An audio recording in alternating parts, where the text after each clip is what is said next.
Good morning, everyone. My name is Mayor Gamble. I will call our council meeting of Tuesday, February 11th, 2024-25 to order at 9 o'clock a.m. Welcome to our council. We do have all council members in attendance, one council member joining via Zoom. Welcome to our administration and those joining us in the gallery today. I'll begin today with our territorial land acknowledgement. We acknowledge that our meeting today convenes on the lands of Treaty 6, which is the traditional home of the Cree, Dene, Saulteaux, Blackfoot, Nakota Sioux nations, and members of the Métis Nation of Alberta, Inuit, and all First Nations sharing this land for generations. We recognize the long history and contributions of Indigenous peoples who have cared for this land from time immemorial to the present. We acknowledge that we are all treaty people bound to one another by the spirit and intent of treaty as long as the sun shines, the grass grows, and the river flows. We'll begin this morning with a celebration of success, and I will turn it to Mr. Dyke to introduce our new Manager of Legislative Services. Thank you, Mr. Mayor, and good morning, Council. I am pleased to introduce Odessa Bartel as the new Manager of Legislative Services. I put you on the spot there. That was on purpose. Okay, let's move on. We will look to Councillor Wiedemann. Congratulations, Ms. Bartel. Looking forward to working with you. Move to our inspirational reflection. I'll turn it over to Councillor Wiedemann. Thank you. As we gather here today, we should remember the families that settled Parkland County and made it what it is today, as well as the farmers then and now that grow the food that we eat on a regular basis. Thank you. Thank you, Councillor Wiedemann. We'll now move to item number 2, which is the adoption of the agenda. I'll look to Council for any additions or deletions to today's agenda. Seeing none, I'll look to administration for any additions or deletions today. Thank you, Mr. Mayor, and good morning, Council. No additions or deletions from administration this morning. All right, thank you. I'll look to Deputy Mayor Kowalski to move the agenda as presented. Thank you, Mr. Mayor, and good morning to everyone on this frosty day in February, but we're moving along to spring. We move that the adoption of today's agenda be presented, adopt the agenda as presented. Thank you, Thank you. Motion is on the floor. Open for debate. We'll call the question. All in favor? Motion is carried unanimously. Let's move on to item 3.1, the adoption of the January 28th, 2025 council meeting minutes. I'll look to Councillor Bernine to move that motion, please. Thank you, everyone. Good morning. I move that the January 29th, 2025 meeting minutes be adopted as presented. Thank you. Motion before us. Questions, comments, debate. We'll call the question. All in favor? January 28th, motion carried unanimously. Let's move on to item 3.2, the adoption of the January 29th, 2025 Council Strategic Planning Meeting Minutes. I'll look to Councillor Couture-Johnson to move the motion, please. That the January 29th, 2025 Council Strategic Planning Meeting Minutes be adopted as presented. Thank you. Motion before us. Questions, comments, debate. We'll call the question. All in favor? Motion is carried unanimously. Let's move forward. Item 3.3, the adoption of the January 30th, 2025 Council Strategic Planning Meeting Minutes. I'll look to Councillor Kapasiuk to move the motion, please. Thank you, Mr. Chair. I move that January 30th, 2025 Council Strategic Planning Meeting Minutes be adopted as presented. Thank you. Motion before us. Questions, comments, debate. We'll call the question. All in favor? The motion is carried unanimously. Let's move on. Item 4.1, which is our 9:05 opportunity for public input. We will receive, council will receive information from the public at this time, and I will note that we will not be engaging in debate, simply receiving the information. I'll look to Legislative Services. I see that we have 3 members of the public registered to speak this morning. Yes, Mayor Gamble, to you and through you to the rest of council, we have Rod Chagas, Rob Eichelbesch, and Carmen Ramstad registered to speak at public input. Thank you. I'll call our first guest, Rod Chagas, if you'd like to come forward, and when you're ready, just to press the button and you may begin.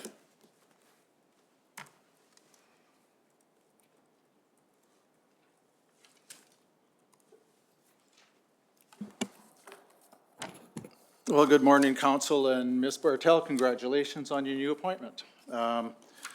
I want to take the opportunity to speak to proposed bylaw 202501, the Code of Conduct bylaw. So I do have concerns with the bylaw as proposed, and I see this bylaw allowing what honor, ethics, and integrity forbids. And I will say, the 2018 05 bylaw was also flawed and ineffective. But what I will note with that one, it did work for previous councils. There were no complaints filed, unlike current council, where I think there's been 12 or 13 different complaints heard by this council. That's a red flag to me. So I am happy to see some of the changes that are put forward, specifically item 10 that states council shall not make a statement when they know the statement is false. 11, council shall not make a statement with the intent to mislead council or members of the public. I am concerned with clause 16 that in part says councilors shall not give direction to municipal employees, agents, contractors, consultants without council approval. Now, unless there's been changes to the Municipal Government Act, you have one employee, that's the CAO, and all direction must be given through the CAO. You are not allowed to give direction to any of those named agents. And I think that's reflected in clause 30, which states a councillor shall refrain from any type of personal management of municipal employees, including providing direction to an employee, except in relation to a CAO. So I would give consideration to having a look at that and ensuring that that is compliant with the Municipal Government Act. But what is most concerning to me is that this bylaw does not allow members of the public to file a complaint, and the fact that the process does not, will not hear complaints in public, and that's an issue.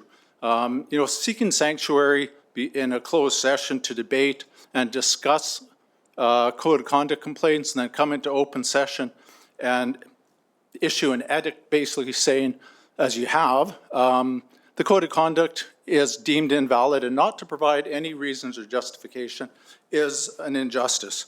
I would hope that administration and council would have looked at some of the recommendations put by the Ombudsman's office, who's had numerous complaints about code of conduct violations. And they have got some very good recommendations, which I think should be incorporated into this. I want to talk about some of the statements I heard at first reading on January 14th. And to suggest that residents have an opportunity every 4 years to choose and elect in the council to do their job, and that you're only accountable to residents every 4 years, that's alarming. To suggest that voters should only have recourse at the polls is not just misguided, it's a profound abdication of responsibility and an alarming affront to the very principles of democracy. This is not only alarming, it's profoundly dangerous, and it invites complacency and fosters an environment of corruption, abuse of power, and misconduct that can flourish unchecked. And something that we're witnessing more often. We see it in our legislature, we see it in our parliament, and we certainly see it in the White House. And there's no place for it anywhere, including in municipalities in Alberta. I do want to thank Councillor Kowalski and Bernie for your comments at first reading in recognizing that the Code of Conduct must provide Parkland County ratepayers the opportunity to bring forward complaints. And I want to go back to a couple of statements as well at first reading. Councillor Wiedemann, you said, I think when this was implemented in 2018, the current bylaw, it was a framework that was provided by Municipal Affairs. Looks like it was just copied and pasted, no revisions, didn't look like council had any input into it. These changes should cover what we need to cover. And Councillor Kabasiak, you stated, the Code of Conduct is a document that guides council, but essentially has no teeth. You also said the initial instigation of a Code of Conduct resulted in this county using the draft bylaw that was lifted from the legislature. Councillor Kubasik, you were at the table in 2018 when this was brought forward by administration. I hope you remember that there was considerable debate, and we did make amendments. Council put forward a number of amendments to the bylaw when it was brought forward. There wasn't anything lifted. There was no copy and paste. It was an effort by council, and like I said, it was flawed. We see that, and we do need to have changes. And Councillor Kubasik, you also stated that you'd like the Minister of Municipal Affairs to become more engaged because that's where it was initiated. And in fact, Municipal Affairs has undertaken this. There was a resolution brought forward at Alberta Municipalities Convention in 2024 that identified issues and concerns with the Code of Conduct regulation and specifically asking the municipal government, municipal affairs, to make changes, including the establishment of an independent Office of Integrity. And I would suggest that's what we need here. We need to have impartial reviews of complaints. We can't have council going behind closed doors, coming out with and saying the complaint is deemed invalid. There needs to be justification. That's one of the recommendations that the Ombudsman's office put forward is have open disclosure, have transparency, be accountable. We're lacking that. So for that reason, and you know what, the other thing is, without an effective Code of Conduct bylaw, there is considerable waste. There's costs. Mayor Gamble, at first reading, you talked about legal costs. There's been over $45,000 spent within the 12-month period on Code of Conduct complaints, getting legal opinions. We can't afford that. There's reputational harm and that's cost here. There's also tied up resources with staff, which I'm sure could be doing other things more effectively in advancing the interests of Parkland County and its residents, other than spending frivolous time on Code of Conduct complaints. We need more effective bylaw in place. And so the fact that Municipal Affairs is looking at amendments to the regulation, that this bylaw is ineffective, that it will continue to bring concerns forward and cost taxpayers money. I would implore you all to table this and bring back some changes, looking at the Ombudsman's Office recommendations and getting best practices in place. Thank you very much for your consideration.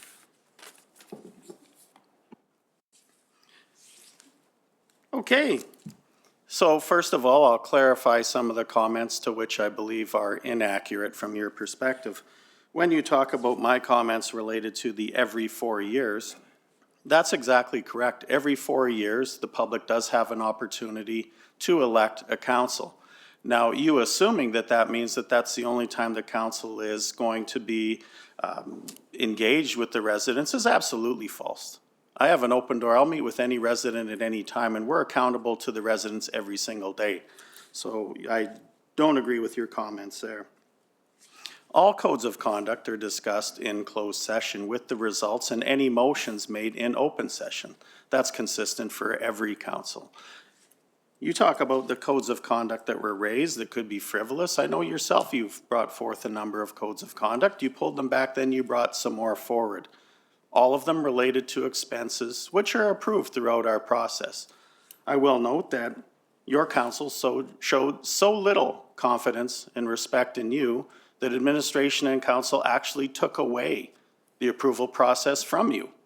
In fact, the 0.1% of all expenditures that are discretionary by council, you did not have the trust to be able to approve 0.1% of the entire municipal budget. When you look at the code of conduct that we are using to adjudicate all of our codes of conduct, it's from 2018. We're bound by that code of conduct, which is flawed. This council took steps over the past year to look at best practices to build a new code of conduct for this council to evaluate codes of conduct. Council will be deliberating later today on the draft version for the second and third reading of the proposed Code of Conduct bylaw for this council to consider. Thank you. let's move forth. We have our second, Excuse me, actually, we're going to move to the next, Mr. Ecklebish, please. Mr. Mayor, Yeah, I'll leave some comments, please. we don't have comments. We just have a You just response. made a comment, Mr. From the Mayor. chair? Are you challenging the decision of the chair? No, I'm just saying that normally you ask council if we would like to make comments as well. No, I said at the onset that we were going to accept the information. Would you like to make a comment? I'll be open to hear it. Yes, I would. I'd like to thank Mr. Shaggis for coming in. I know that when he does research and he has experience, and I respect his efforts and I respect what he said. And thank you again for coming in. I do agree with a lot of what you said, and we are going to have a debate later on today, and we'll see what happens. But I hear everything that you say. I agree with actually all of it. So it will be an interesting debate later. Thank you for taking the time to come in and do the work. We'll now move to our second speaker who is registered for public input, Mr. Rob Ecklebish, please. When you're ready, please come forward and you can depress the middle button and begin. Thank you. Good morning, all. Thank you very much for allowing me to come and have a few minutes of your time. Just for reference, I got married in this county in 1977. I've been here pretty much ever since. I ran a business through here. I've done a lot of work for the county over the years, for churches and graveyards and so on and so forth. Over the years building my business, I built a pretty nice building, which I worked out of for years. When it became a health issue for me, I had to stop that business, and I have, over those last 10, 12 years, I've leased that building to other residents of Parkland County. Under the land use bylaw now, that type of business appears to get a no unless you actually live on that property, which is, I think, short-sighted with the economic future of Canada today. I think that we need to be able to utilize things like my building and other, various properties for various and sundry things where the people that own the property have aged out, so to speak. We're at that point where we're not able to do that kind of work anymore. And by having the ability to take that property and allow other younger, new businesses to get into it at a reasonable cost, and to me, it just makes a lot of sense. So in my case, I have a young fella right now that's there. He's going to run a much smaller business than we ran. I mean, we had drilling rigs and backhoes and trackhoes and trucks and trailers. We're not in a subdivision. We're on Range Road 275, half a mile south of Highway 627, which has hundreds of trucks going back and forth on it every day. We had big trucks and big equipment. This young fellow has got a business where he's got far enough ahead after laying on the ground in the snow and fixing equipment, et cetera, that he now needs to be able to do his work inside when 30 below. So all I'm asking for is on the land use bylaw, under, I'm sorry, I can't remember the section, but it's got something to do with home business, and section 3, there's room in there to allow for limited business with landowner present. In my case, my son lives on the property, but has a career of his own already and is not in need of using this large commercial building. This young fellow that lives half a mile away that can be at work in 2 minutes, can do his work comfortably, and can afford the shop because it's not in a commercial setting, in one of the commercial facilities around the county. To me, it makes a lot of sense to allow this young man to flourish as I did when I was his age. I was allowed to build my house, build my building. I built the building in 1986, so it's been there 39 years now. And I flourished, and I did well. And I believe that our land use bylaw should reflect that in circumstances that young people like this should be able to go to work even though they're not the resident. And that's my only wish today is to get this initiated in the new land use bylaw that says in certain circumstances, perhaps the council or whoever can give a variance that says, okay, limited, this young fellow is going to have no employees. He's going to have by appointment only. He's going to be fixing 1 or 2 pieces of equipment on the yard at one time, as compared to the 20 odd that I used to have there for years and years. Never had a complaint from a neighbor. My nearest neighbor is a quarter mile away, further south down the road. So my equipment isn't going past anybody's houses, their equipment, anything. Nothing is going to impact the residents. Also, when we built the thing, there's the access to that shop is a second entrance. It's wide open, bushes cleared back, visibility is fundamental and fabulous. I've over the years been very intent on keeping it safe.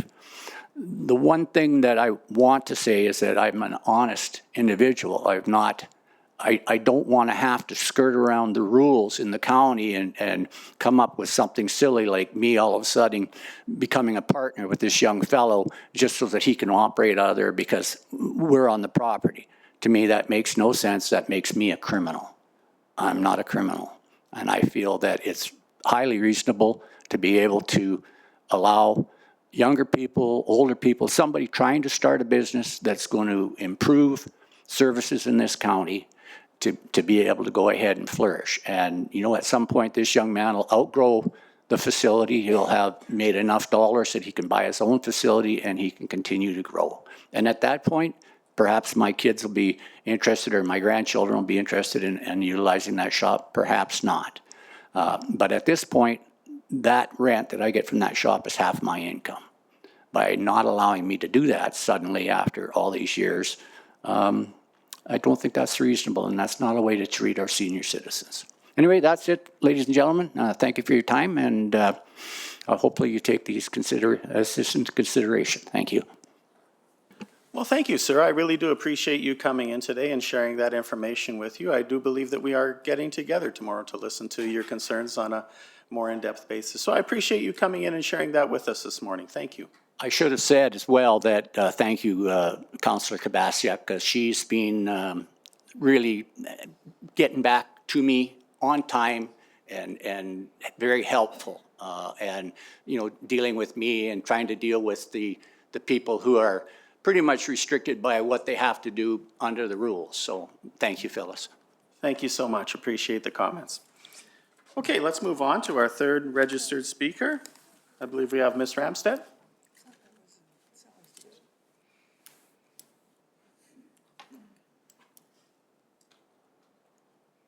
Good morning and welcome, and when you're ready, if you can just press the middle button and state your name for the records, and you may begin. Good morning, it's Carmen Ramstad.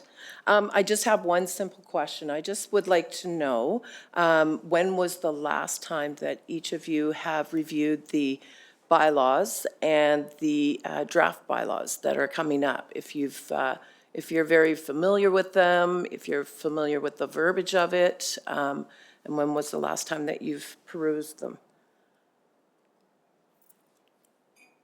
Yeah, I think it's certainly not going to engage in debate in our knowledge level and our review, but certainly council is engaged and have been engaged since the beginning of the process when we put the motion forward to begin the bylaw optimization project. So I would say that we have a very good working knowledge of our bylaw process.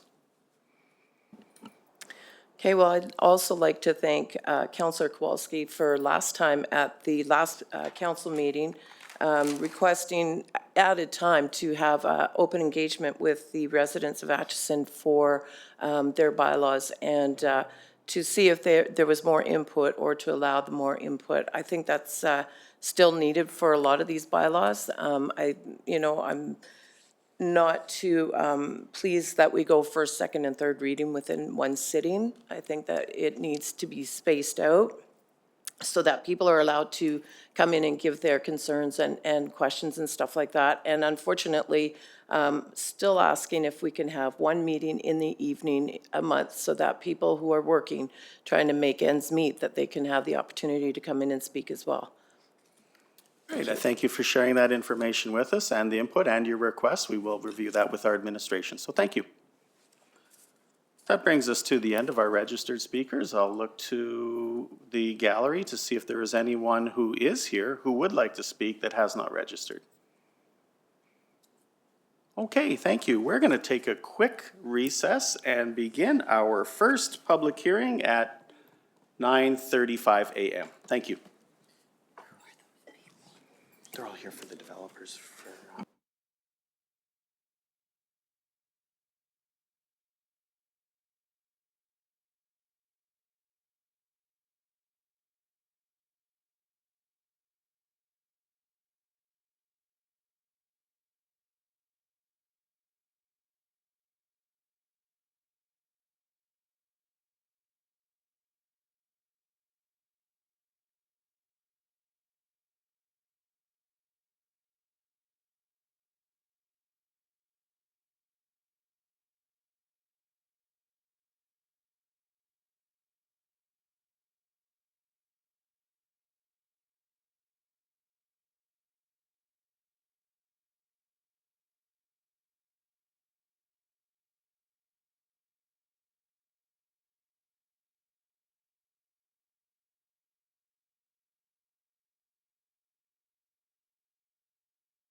Welcome back all. We're going to reconvene our council meeting at 9:35 a.m.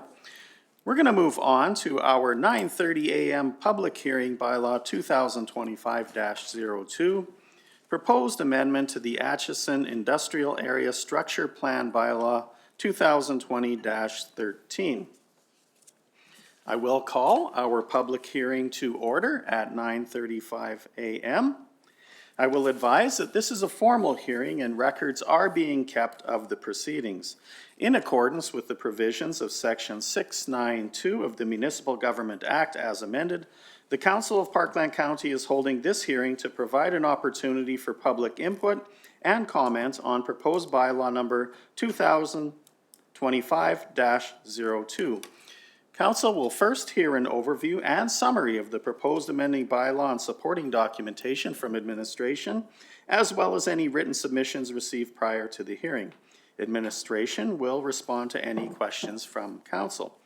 Council will then hear from each of those who have pre-registered with the county prior to the hearing. We'll then open the floor to any additional written or verbal submissions for those who would wish to come forward. We will offer a 10-minute time limit on the length of verbal submissions or presentations. We will remind all that this will be the only opportunity to comment on the proposed bylaw. Following the verbal presentations, administration applicant will respond to any questions from council. I'll then ask members of council if we're satisfied with the amount of information that we have received, or if we choose to obtain more information, a motion to recess the hearing may be made. We will now begin, and I will turn it over to our Ms. Domijan for introduction. Thank you, Mr. Mayor and Council. On January 14th, 2025, bylaw 2025-02, proposed amendment to the Atchison Industrial Area Structure Plan bylaw 2020-13 received first reading and was scheduled for 9:30 a.m. February 11th today to hear public comment on the bylaw. Today we have Ms. April Galles, Manager of Subdivision and Planning Coordination, and Julia Leduc, Current Planner 2, to provide an overview of the bylaw for public hearing and to request second and third reading. Administration is prepared to answer any questions council may have. Thank you. Good morning, Mayor and Council. Planning and Development is before you this morning to present an amendment to the Atchison Industrial Area Structure Plan.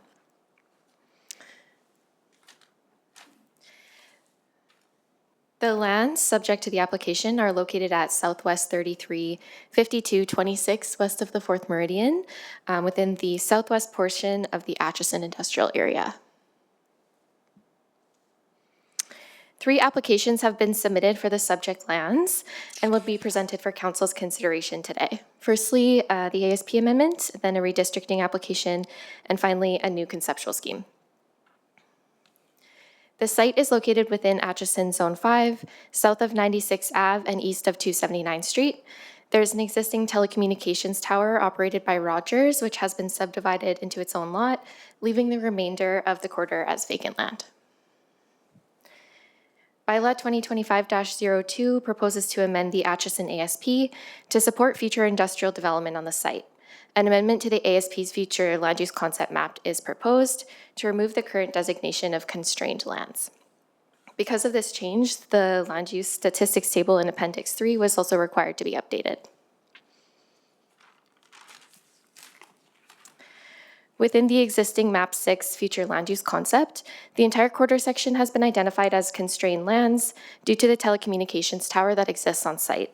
At the time the ASP was adopted, the corridor was unsubdivided, which left the vacant lands on the corridor constrained by the tower and ownership. However, the tower site has since been subdivided into its own lot, allowing the remainder of the corridor to be sold for future development. As such, administration no longer considers the corridor constrained, and Map 6 is proposed to be updated to remove this designation. The tower site lot will reflect a future land use of industrial, in keeping with the existing medium industrial districting of the lot. The remainder of the corridor will reflect a future land use of commercial light industrial to support a range of light industrial uses compatible with adjacent lands. Bylaw 2025-02 also proposes to update the land use statistics table within Appendix 3 of the ASP to remove the quarter from the constrained lands calculations and to update the total gross and net developable area numbers. In accordance with county policy, public engagement is required to support an application to amend a statutory plan. The applicant conducted a virtual engagement program from June 28th to July 12th, 2024. The program included a dedicated project website and survey and was advertised via signage on site, direct mail out to affected and adjacent landowners, and emails to agencies and stakeholders. 126 visits were made to the project website. However, only one survey response was received, which indicated general support for the project. In accordance with the Municipal Government Act, administration circulated the applications to adjacent landowners, internal stakeholders, and relevant agencies. All 3 applications were circulated as one referral, and as such, the majority of the comments received were applicable only to the conceptual scheme application and were addressed through revisions to the document. No concerns were received from adjacent landowners or referral agencies. Administration has found the proposed ASP amendment to be in alignment with the strategic plan and the municipal development plan. Additionally, the proposed amendment is in alignment with the intent and direction of the Acheson ASP. Administration is in support of Bylaw 2025-02 and recommends that upon closing the public hearing, Council gives second and third reading to Bylaw 2025-02. Thank you.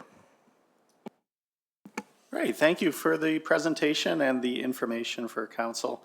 I will open it up to any questions for clarification at this point, and we will not be engaging in debate. This is simply questions for clarification. Councillor Wiedemann? Yeah, thank you. Just for clarification, so 4.3b, it says revising the total limited development constrained lands from 724 hectares to 1662. So you arrived at that figure by taking off the subdivided piece of land, and now it's no longer constrained. Is that how you arrived at that?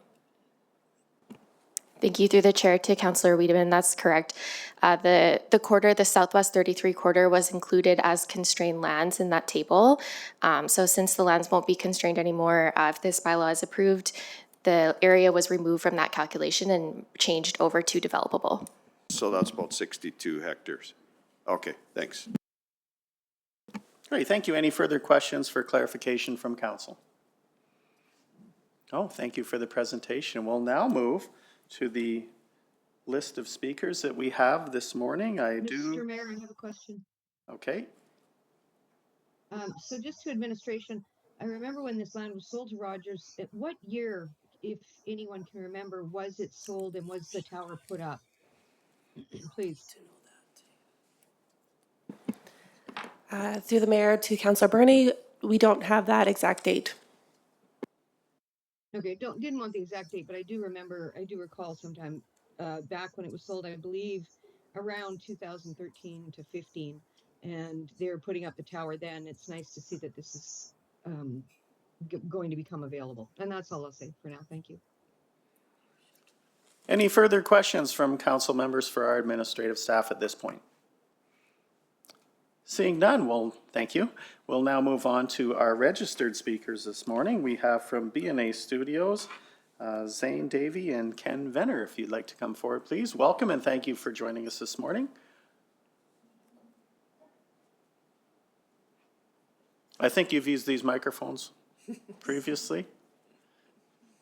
Whenever you're ready, make yourself comfortable and then just depress the middle button. Thank you. Thank you, Mr. Mayor. Good morning to council. Pleasure to be here. My colleague Zane, I'll let him introduce himself. It's Ken Venner from BNA Studios, here representing our clients, Remington, and our project team. I'm the wingman today. My colleague Zane is going to be giving the presentation, and Zane, I'll turn it over to you. Thank you very much, Ken. I'll just open up the presentation here.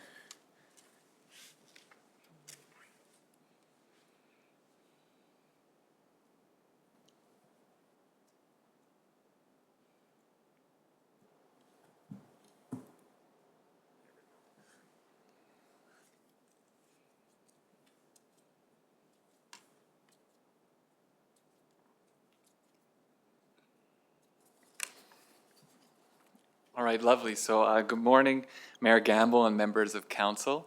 My name is Zane Davey, as Ken had stated. I'm a planner at community planner with BNA.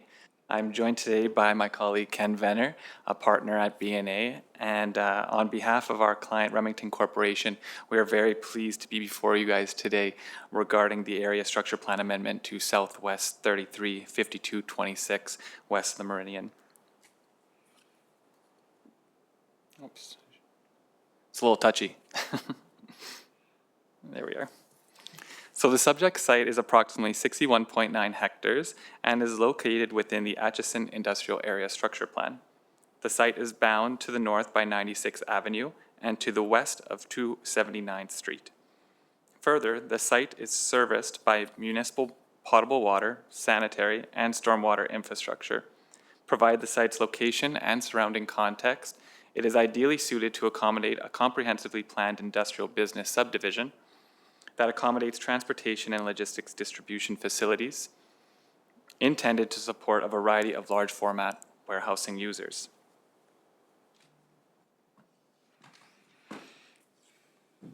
As mentioned by administration, the current iteration of the Atchison Industrial ASP identifies the subject lands as constrained lands as identified under Map 6, future concept plans, which is presented on screen with the red hatched colorway. The constraint was originally due to the communications tower that is owned and operated by Rogers Communication. As illustrated on the slide, the Rogers Communication Tower parcel can be seen extending from the middle of the site to the northern boundary of the subject site. In collaboration, Remington and Rogers worked together and evaluated the industrial development potential of the lands immediately surrounding the tower. Rogers decided to isolate ownership of the tower site, however would continue to operate the communication facility.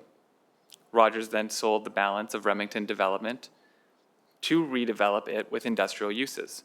The associated conceptual scheme prepared by Remington and its consultants demonstrate that the site is appropriate for industrial development.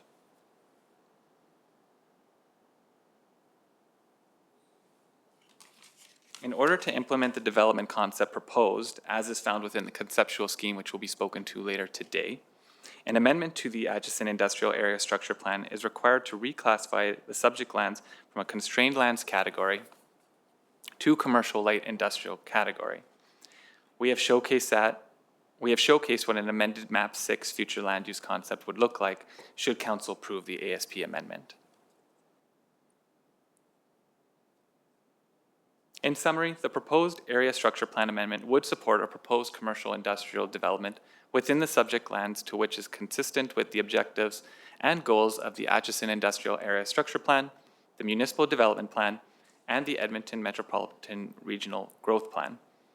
Accommodating industrial development within the site will provide positive economic benefit for the county and the region. Finally, it should be emphasized that the site has no development constraints that cannot be mitigated through subdivision and the development process. We've worked closely with administration to refine this application and are very excited for the project overall. We are looking for the support of council today, and thank you very much, and we are happy to answer questions. Great, thank you for the presentation. I'll open it up to council for any questions for clarification. Deputy Mayor Kowalski. Thank you, Mr. Mayor. Thank you, gentlemen, for coming and presenting your report to us. So how did we get to the point where that land was constrained the whole quarter to now limiting Rogers to that space they have? And I think it accommodates their cabling and all those intricate things that, and it's exciting because we followed it through over the last few years, but perhaps the community would be interested to know how we got to this wonderful crossroads. Through the chair, thank you very much, Councillor Kowalski. I think we'll refer to our clients, Remington, to come and speak to that point. Thank you. Thank you.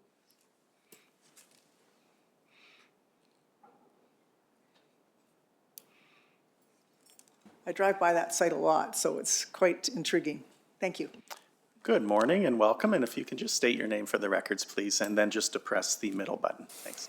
Okay, Jordan Walker with Remington. Yeah, so through the process of the subdivision of this lands, we worked extensively with Rogers and their engineering team. So those anchors were left untouched. They were blocked off, and there was no dig zones and stuff like that to keep the integrity of the structure. So through the construction process, none of that land will be touched, and they're satisfied with, I guess, our subdivision and the process. Go ahead, Mr. Manner. Yeah, Mr. Chair, to Councillor Kowalski, I think, further to Councillor Bernie's comment or question earlier about the ownership, my sense is, and I guess if it's 2013, and I honestly don't know the date of when that tower was constructed, but certainly at the time the Acheson ASP was prepared, that site would have had one owner with one tower sitting in the middle of it. So I think administration, again, not to put words in their mouth, would have logically assumed that that site would have been constrained just because of the fact that the tower was there and the one owner was there. What's changed, obviously, is Rogers has and Remington have worked together collaboratively, as Mr. Davey talked about in his presentation, to evaluate the potential to isolate ownership, only keep the area in the footprints of the property that Rogers needs to operate the tower and the anchors that Jordan just mentioned, and looking at the balance of the site as being appropriate for industrial development, just like the other properties north, south, east, and west. So again, a little bit more color on the question. Hope that answers the question. Thank you. Yeah, go ahead. Thank you very much for that clarification. It's exciting to actually see that process come to fruition, because it's a very, it's an excellent location with a lot of potential, and it's kind of like a massive big infill in a way, right? So having access to water and sewer and stormwater and industrial land at this close to Highway 16 and the Anthony Henday is pretty significant. So we're looking forward to seeing what you bring forth next. Thank you. Yes, if I could just, sorry, Mayor Gamble, sorry, we've always approached this project as sort of like the last patchwork of the quilt, and the fact that all of the quarter sections around us are developed and built out, and here we are just the last coming to the party late, but hopefully, we're going to be doing some pretty exciting things on the project that we're going to be talking about later. Thank you. Thank you. Councillor Wiedemann, please. So just back to the tower there, typically the towers are situated so that when they fall over, if they ever do, that they don't touch any other lots or any other commercial development. Is this still the case? This one. To answer your question, honestly, I'm not 100% sure. There's been, Rogers is confident in the integrity of their tower and keeping it in keeping the structure will be up to Rogers, and again, they're comfortable with the subdivision plan that we have. So I'm from what I gather here, either the regulation has changed for setbacks or something to that effect, because it sounds like you're still within that distance, the fall distance. Yeah, my understanding is that Rogers is comfortable with the fall distance and the setbacks that we have.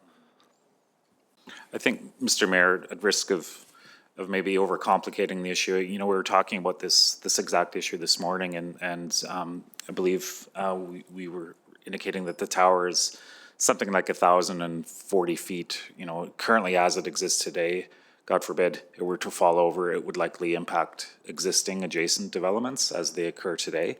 But as Jordan mentioned, through that evaluation process, the existing anchor points were looked at and evaluated again as they were when they were constructed.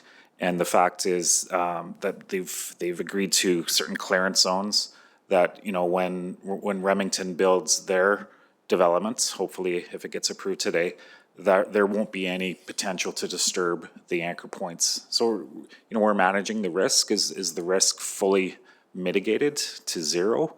I don't think so. It's not today.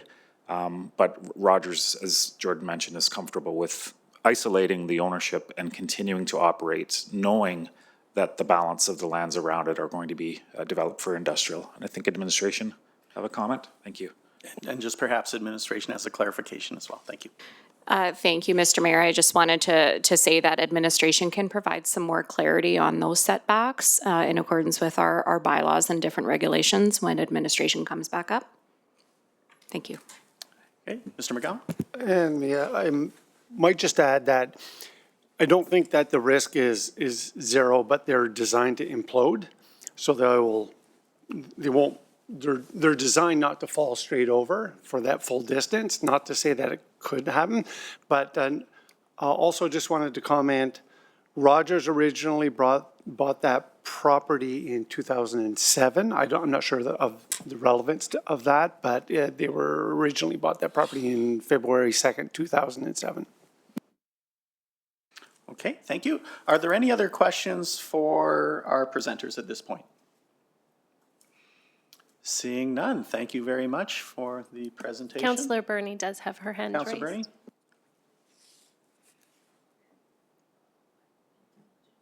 You're on mute. Sorry about that. Thank you for that, Mr. McGowan. I just wanted to know, because I remember it was sold a number of years ago. It took a while for Rogers to develop it. There was a lot of speculation on how that land would be used. I'm very happy to see it move forward like this. It's been a long time coming, I guess was my point. So they bought it. It took a while to put the tower up. They got it up, and now they're subdividing, and I'm very fully support this. So thank you for all the information, gentlemen. Great, again, and at this point in time, we're simply looking for not presenting our positions or our debate, that we're simply looking for questions for clarification. Thank you. Are there any other questions for clarification from our presenters at this point? Seeing none, thank you for the presentation. We'll now have administration return to address a follow-up question from Councillor Wiedemann.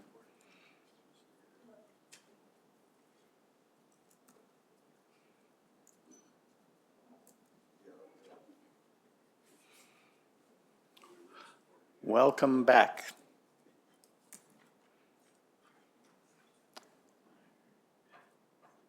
Great, thank you. And I believe there was just a follow-up. Are you prepared to answer that?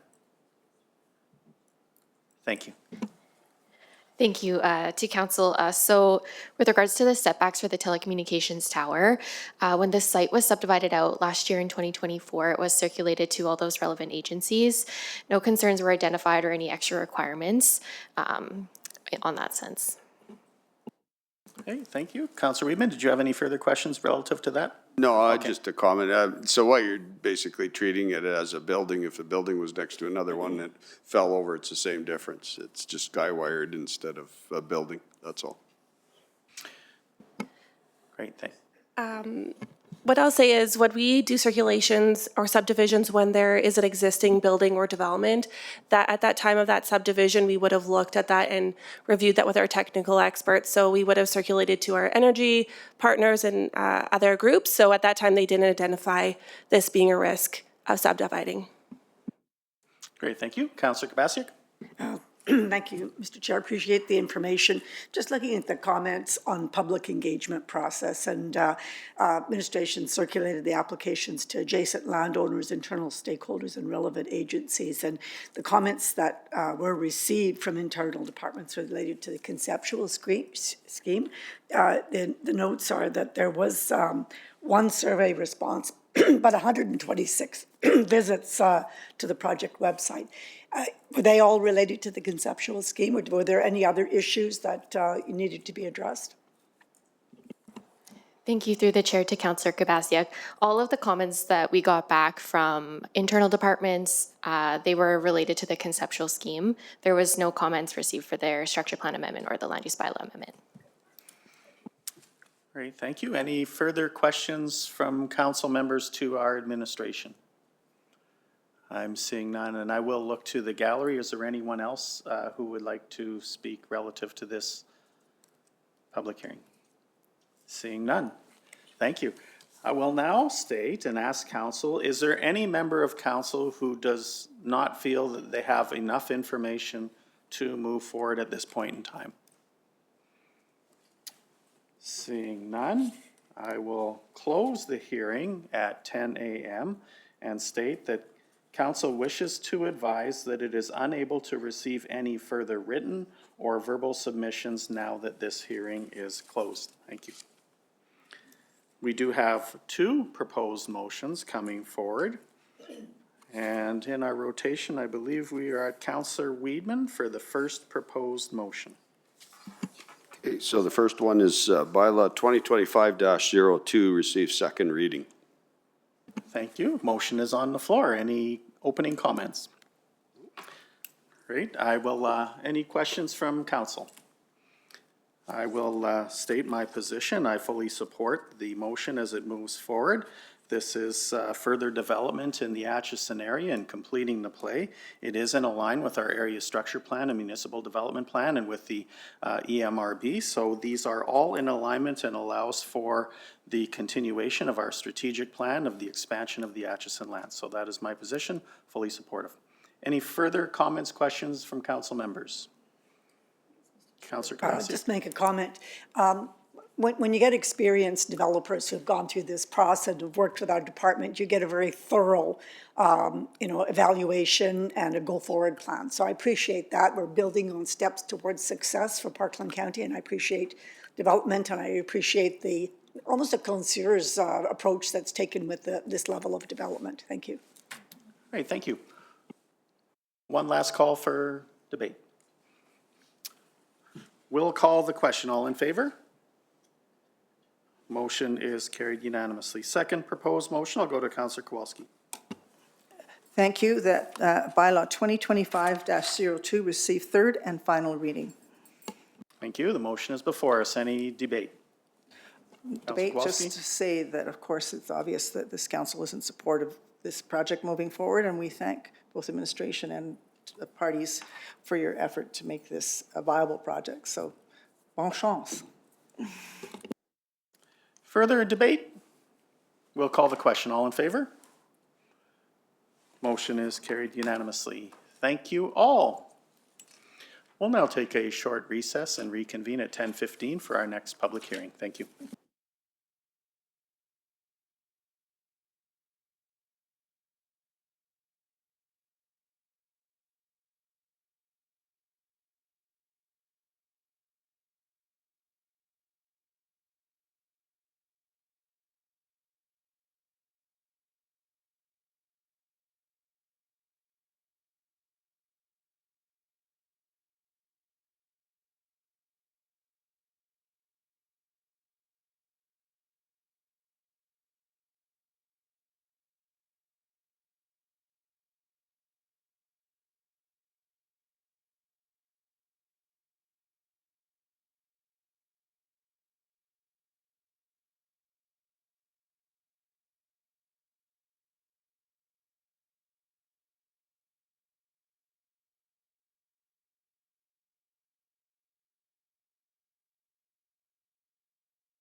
Welcome back all. We're going to reconvene our council meeting at 10:15 a.m. We're going to move to our 10 a.m. public hearing bylaw 2025-03, the proposed amendment to land use bylaw 2017-18, redistricting part Southwest 335226 west of the 4th Meridian. I will officially call our public hearing to order at 10:15 a.m. I will advise that this is a formal hearing and records are being kept of the proceedings. In accordance with the provisions of Section 692 of the Municipal Government Act as amended, the Council of Parkland County is holding this hearing to provide an opportunity for public input and comments on proposed bylaw 2025-03. Council will first hear an overview and summary of the proposed amending bylaw and supporting documentation from administration, as well as any written submissions received prior to the hearing. Administration will respond to any questions from council. Council will then hear from those who have pre-registered with the county prior to the hearing. We'll then open the floor to any additional comments or verbal submissions for those who wish to come forward. We will look towards a 10-minute time limit for each of the presenters. Following the verbal presentations, administration's applicant will respond to any questions from council. I'll then ask council if we are satisfied with the amount of information that we have received to move forward, and if we have not, we do have the option to recess the hearing to gather more information. So we will begin, and I will turn it over to Ms. Domijan. Thank you, Mr. Mayor. On January 14th, 2025, bylaw 2025-03, proposed amendment to land use bylaw 2017-18, redistricting Southwest 335226 west of the 4th Meridian, received first reading and was scheduled for a 10 a.m. February 11th appointment to hear public comment on the bylaw. We are rejoined here with April Galles, Manager of Subdivision and Planning Coordination, and Julia Leduc, Current Planner 2, to provide an overview of the bylaw for public hearing and to request second and third reading. Thank you. Welcome back, whenever you're ready. Thank you. Bylaw 2025-03 is the proposed redistricting of Southwest 335226 west of the 4th Meridian, the second of the 3 applications for these lands. To refresh, the site is within Atchison Zone 5 and consists of 2 parcels, the tower site and the remainder of the quarter. The purpose of the proposed amendment is to redistrict the lands to support future industrial development. The quarter currently has split districting, with the north half being districted as MI, medium industrial, and the south half being districted as AGR, agricultural restricted. Bylaw 2025-03 proposes to redistrict the remainder of the quarter to BI, business industrial. The tower site will remain as medium industrial. However, there's a small portion of the lot that's located within the AGR portion of the quarter that's proposed to be redistricted to MI to align with the rest of the lot. This area is shown in red on the map here. And this map shows how the districting of the quarter will look should bylaw 2025-03 be approved. Public engagement is required to support an application to amend the land use bylaw. The applicant conducted a virtual engagement program from June 28th to July 12th, 2024. The program included a dedicated project website and survey and was advertised via signage on site, direct mail out to affected and adjacent landowners, and emails to agencies and stakeholders. 126 visits to the project website were made. 1 survey response was received, which indicated general support for the project. Administration also circulated the applications to adjacent landowners, internal stakeholders, and relevant agencies. All 3 applications were circulated as 1 referral, and the majority of the comments received were applicable only to the conceptual scheme application and were addressed through revisions to the document. No concerns were received from adjacent landowners or referral agencies. Administration has found the proposed land use bylaw amendment to be in alignment with the strategic plan and the municipal development plan. Additionally, the proposed amendment is in alignment with the intent and direction of the Atchison ASP. Administration is in support of bylaw 2025-03 and recommends that upon closing the public hearing, council gives second and third reading to bylaw 2025-03. Thank you. Thank you for the presentation. I'll open it up to council for questions for clarification. I do not see any. Thank you at this point. We'll call you back up later. We'll now move to our registered speakers. We do have, again, returning from BNA Studios, Mr. Zane Davey and Mr. Ken Venner.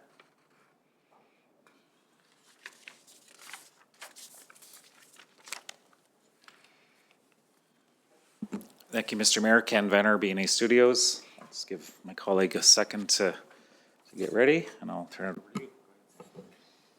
Awesome, much appreciated, Ken, and good morning again, Mayor Gamble and council members. My name is Zane Davey, for the record. I am a community planner with BNA, and again, this is Ken Venner.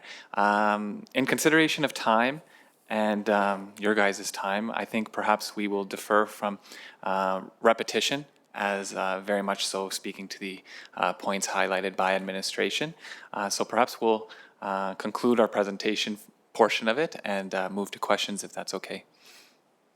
That was the best presentation I've ever seen. No, I'm joking. Appreciate that, Mayor. Thank you. We'll open it up to questions of our presenters from council members.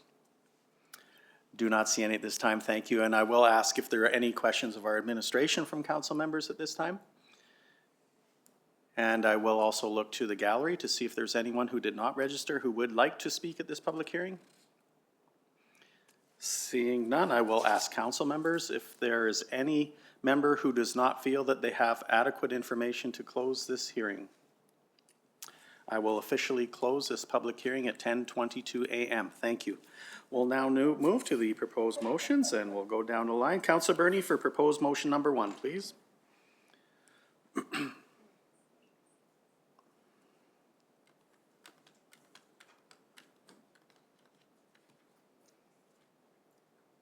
Okay, sorry, just having some technical difficulties here. If I have the right one, is it 25-03? 4.3? 4.3, proposed motion number 1, that bylaw 2025-03 receive second reading.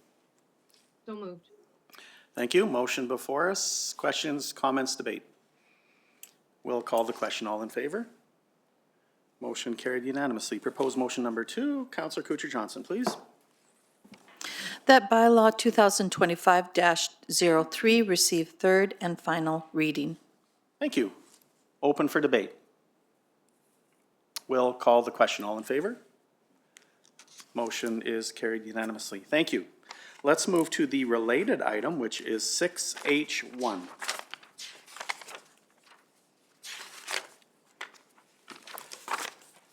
We'll move to item 6H1, Southwest 335226, west of the 4th, conceptual scheme within Atchison Zone 5. I will turn that to Ms. Domishin, and welcome.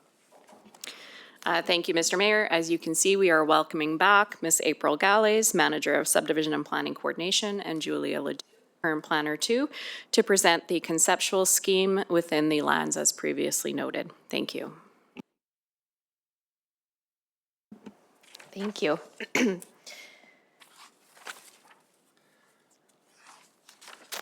So the conceptual scheme is the last of the 3 applications and supports the 2 amendment applications. The conceptual scheme area includes the full Southwest 335226 west of the 4th Meridian Corridor section. The purpose of the conceptual scheme is to provide a policy framework to guide the subdivision, development, and ultimate build-out of the area. Conceptual schemes are non-statutory plans that ensure alignment with higher level plans and are supported by a number of background technical studies. The development concept within the conceptual scheme proposes business industrial land uses and is intended to accommodate large format warehousing as well as potential opportunities for smaller scale supportive services. The plan proposes the extension of 279 Street from 96 Ave to 92 Ave, as well as 2 internal local roads and a stormwater management facility. Development within the conceptual scheme area is expected to proceed in 1 phase. Public engagement is required to support an application for a conceptual scheme. The applicant conducted a virtual engagement program from June 28th to July 12th, 2024. The program included a dedicated project website and survey and was advertised via signage on site, direct mail out to affected and adjacent landowners, and emails to agencies and stakeholders. 126 visits were made to the project website, and 1 survey response was received, which indicated general support for the project. Administration circulated the applications to adjacent landowners, internal stakeholders, and relevant agencies. All 3 applications were circulated as one referral, and the majority of the comments received were applicable only to the conceptual scheme application and were addressed through revisions to the document. No concerns were received from adjacent landowners or referral agencies. The proposed conceptual scheme is in alignment with the strategic plan, the municipal development plan, and the goals and objectives of the Acheson ASP. As such, administration is in support of the Southwest 335226 west of the 4th Meridian conceptual scheme and recommends that council pass a resolution accepting the conceptual scheme. Thank you. Great, thank you for the presentation. Move down the line. Councillor Kabasiak, please, for the motion. Thank you, Mr. Chair. Move that the council accept the Southwest 335226 west of the 4th Meridian, Remington Acheson Zone 5 conceptual scheme. Thank you. The motion is before us, open for debate. Councillor Weidman? Just a question on when we pass a conceptual scheme like this, I'm just trying to figure out what the point is. The conceptual scheme is okay with me, but I'm not sure why it needs to go to council. Thank you through the chair to Councillor Wiedemann. In our municipal development plan, it states that industrial conceptual schemes are to be approved by council, and any non-industrial or residential type conceptual schemes can be approved by the subdivision authority. Is this something that we need to take a look at? Because I guess I'm trying to figure out where it comes in the hierarchy here and why we really need to see it now. Probably, I understand approving it. Maybe it is good right now. I'm not sure that we need to do that. And so maybe we need to relook at this at another date to see why we're doing this in council. It may not be a bad thing. I'm just saying we should maybe look at it. Yeah, we can definitely look at that as something as streamlining our applications and making it faster for speed of delivery in Parkland. Thank you. We'll go to Deputy Mayor Kowalski. Thank you, Mr. Mayor. Thank you, Ms. Gillies and Ms. Leduc. Appreciate the presentation. I guess from my perspective, it makes a lot of sense to do all these things in an orderly fashion, 1, 2, 3. Do the public hearings together and then do the concept plan all at once. I support that. It's efficient and it doesn't leave our development community wondering what the next step is. So thank you, I know, for all the work that you've done to help get this project to here, as well as the proponents. So appreciate it. Open for council debate. Seeing none, I'll call the question. All in favor? The motion is carried unanimously. Thank you.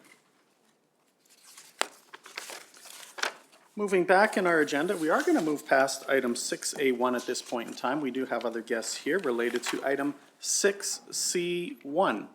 So we're going to move to item 6C1, Bylaw 2025-05, proposed amendment to the Acheson Industrial Area Structure Bylaw 2020-13 for Southwest 2952-26-4 and Lot 1 and 2, Block 1, Plan 0321486. Over to Ms. Domijan, please. Thank you again, Mr. Mayor. Today we have Natasha DeSandy, Senior Planner of Planning Coordination, and Aman Jawar, our Senior Planner of Development Planning, to present the request for first reading and scheduling of the public hearing for Bylaw 2025-05 for the lands as described by you, Mr. Mayor, previously, and we are prepared to answer any questions you have. Thank you. Good morning, Council. Good morning, Administration. As Nancy stated, my name is Natasha, and I'm here with Aman, and we're here to present on Bylaw 2025-05, which is an amendment to the Acheson Industrial Area Structure Plan for first reading. So the proposed amendment in front of you today is looking at the parcel identified right here on the screen, highlighted in blue, and the intent is to lift the constrained lands designation and redistrict the lands within the area structure plan to commercial light industrial. Now, the reasoning that these lands along Highway 628 are constrained is due to Alberta Transportation's requirement of constraint for the Highway 628 functional study that was completed.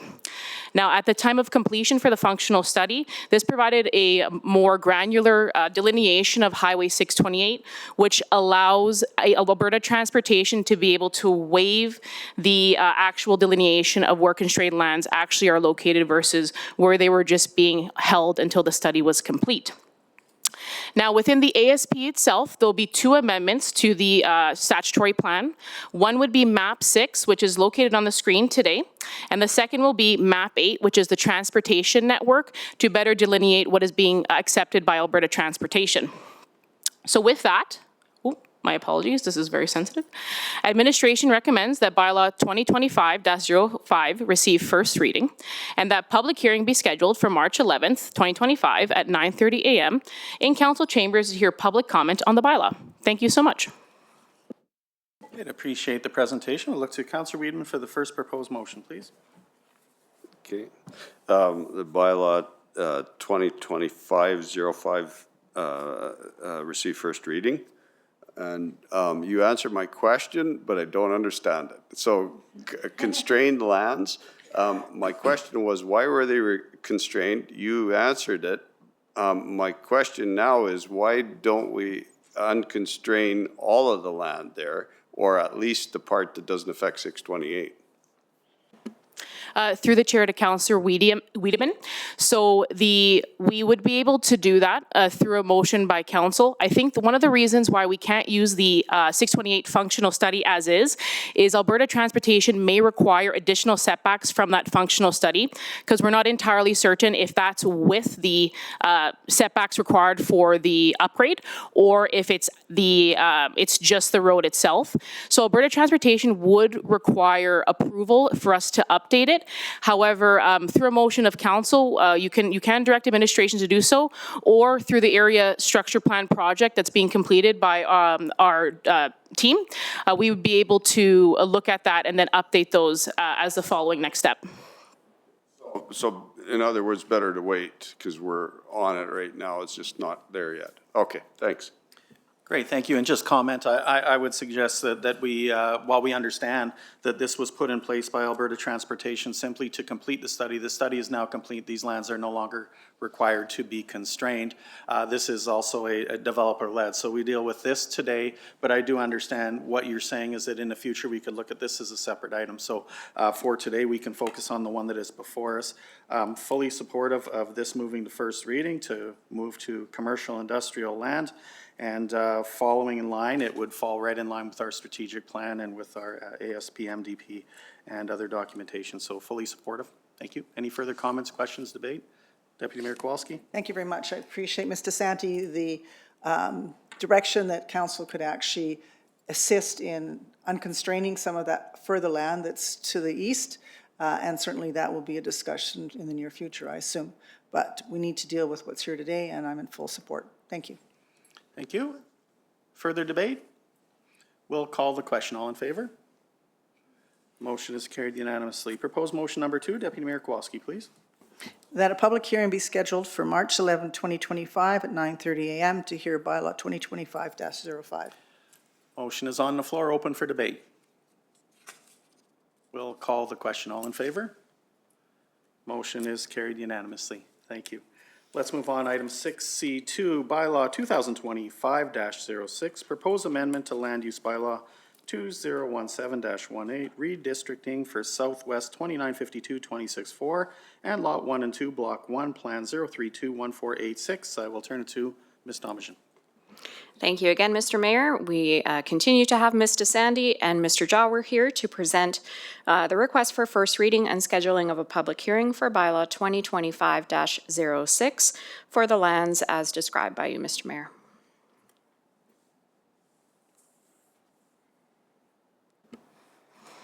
Good morning again. So we are here today to present on bylaw 2025-06, which is a land use bylaw amendment to the legal descripted lands of Southwest 2952-26-4 and Lot 1 and 2, Block 1, Plan 0321486. Say that 3 times fast. So the amendment before you today is to redistrict the proposed lands from AGR, which is agricultural restricted, to business industrial. This proposed bylaw is to be in alignment with the previous proposed bylaw, which is 2025-05, which would bring the land use bylaw into alignment with the statutory plan. The business industrial land use is in alignment with the intent and goals of the Acheson Industrial Park, and therefore, Administration recommends that bylaw 2025-06 receive first reading and that the public hearing be scheduled for March 11th, 2025 at 10 a.m. in council chambers to hear public comment on the bylaw. Thank you so much. Thank you for the presentation. I will look to Councillor Burney for proposed motion number 1. Thank you, Mr. Mayor. That bylaw 2025-06 received first reading. And I just want to say, fully in support, always look forward to Atchison growing and moving. And these have been a long time coming, this area. So look forward to this vote and moving forward. Thank you. Motion is on the floor, open for debate. Again, I'd like to make comment that this is certainly in alignment with our strategic plan and the continuing development of the Atchison area, and fully supportive. Any further comments, debate? We'll call the question. All in favor? Motion is carried unanimously. Proposed motion number 2, Councillor Kucher-Johnson, please. That the public hearing be scheduled for March 11th, 2025 at 10 a.m. in council chambers to hear public comment on bylaw 2025-06. Thank you. Motion is before us. Any debate from council? We'll call the question. All in favor? The motion is carried unanimously. Thank you.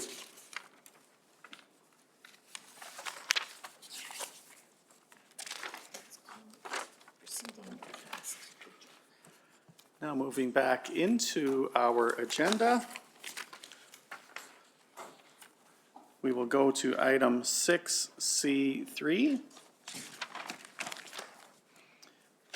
Bylaw 2025-08, proposed amendment to land use bylaw 2017-18, Highvale and land use district control regulation. Thank you for joining us this morning. AC Area 2 and Schedule C, Highvale Mine and Direct Control District Map to Ms. Domijan. Thank you, Mr. Mayor. So now we have a little bit of a change up here. We have Mr. Aman Jawar, our Senior Planner of Development Planning, and Mr. Nick Zazula, our Planner 1 of Planning Coordination, to present the request for first reading and scheduling of a public hearing for bylaw 2025-08, a proposed amendment to land use bylaw 2017-18, the Highvale and land use district control regulations, and Schedule C of the Highvale Mine and Direct Control District map. Thank you.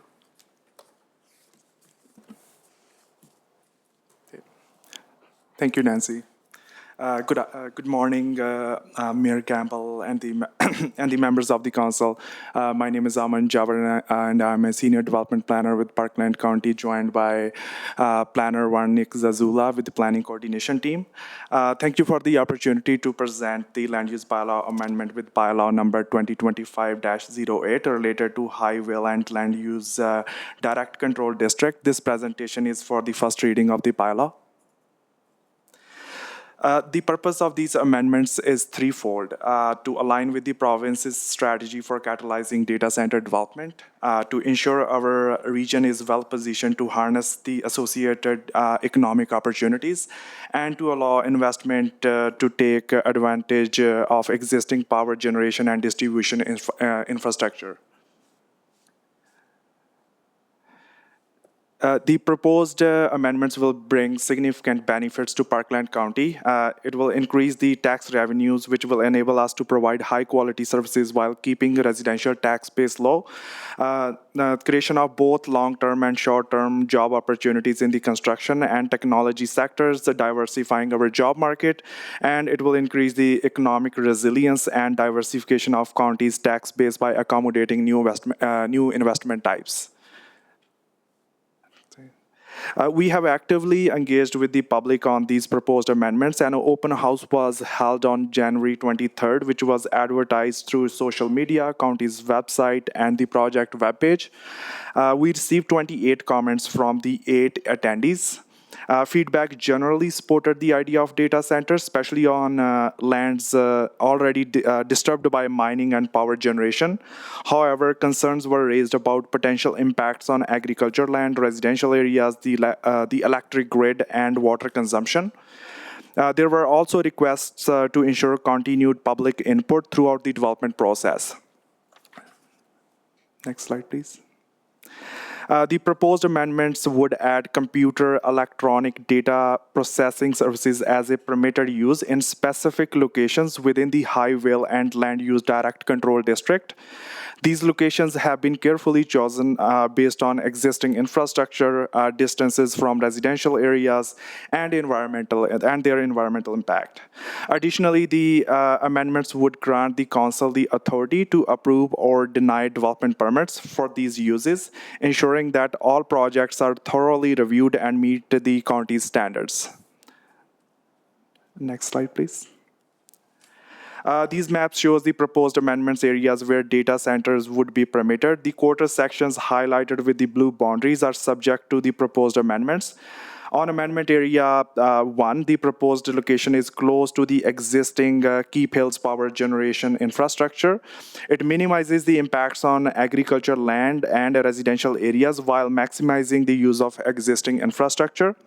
The amendment area to this second locations, this offers a similar benefits to the first with the added advantage of being near the Sundance generating stations. Most of the lands at these locations are disturbed by existing mining operations already. Next slide, please.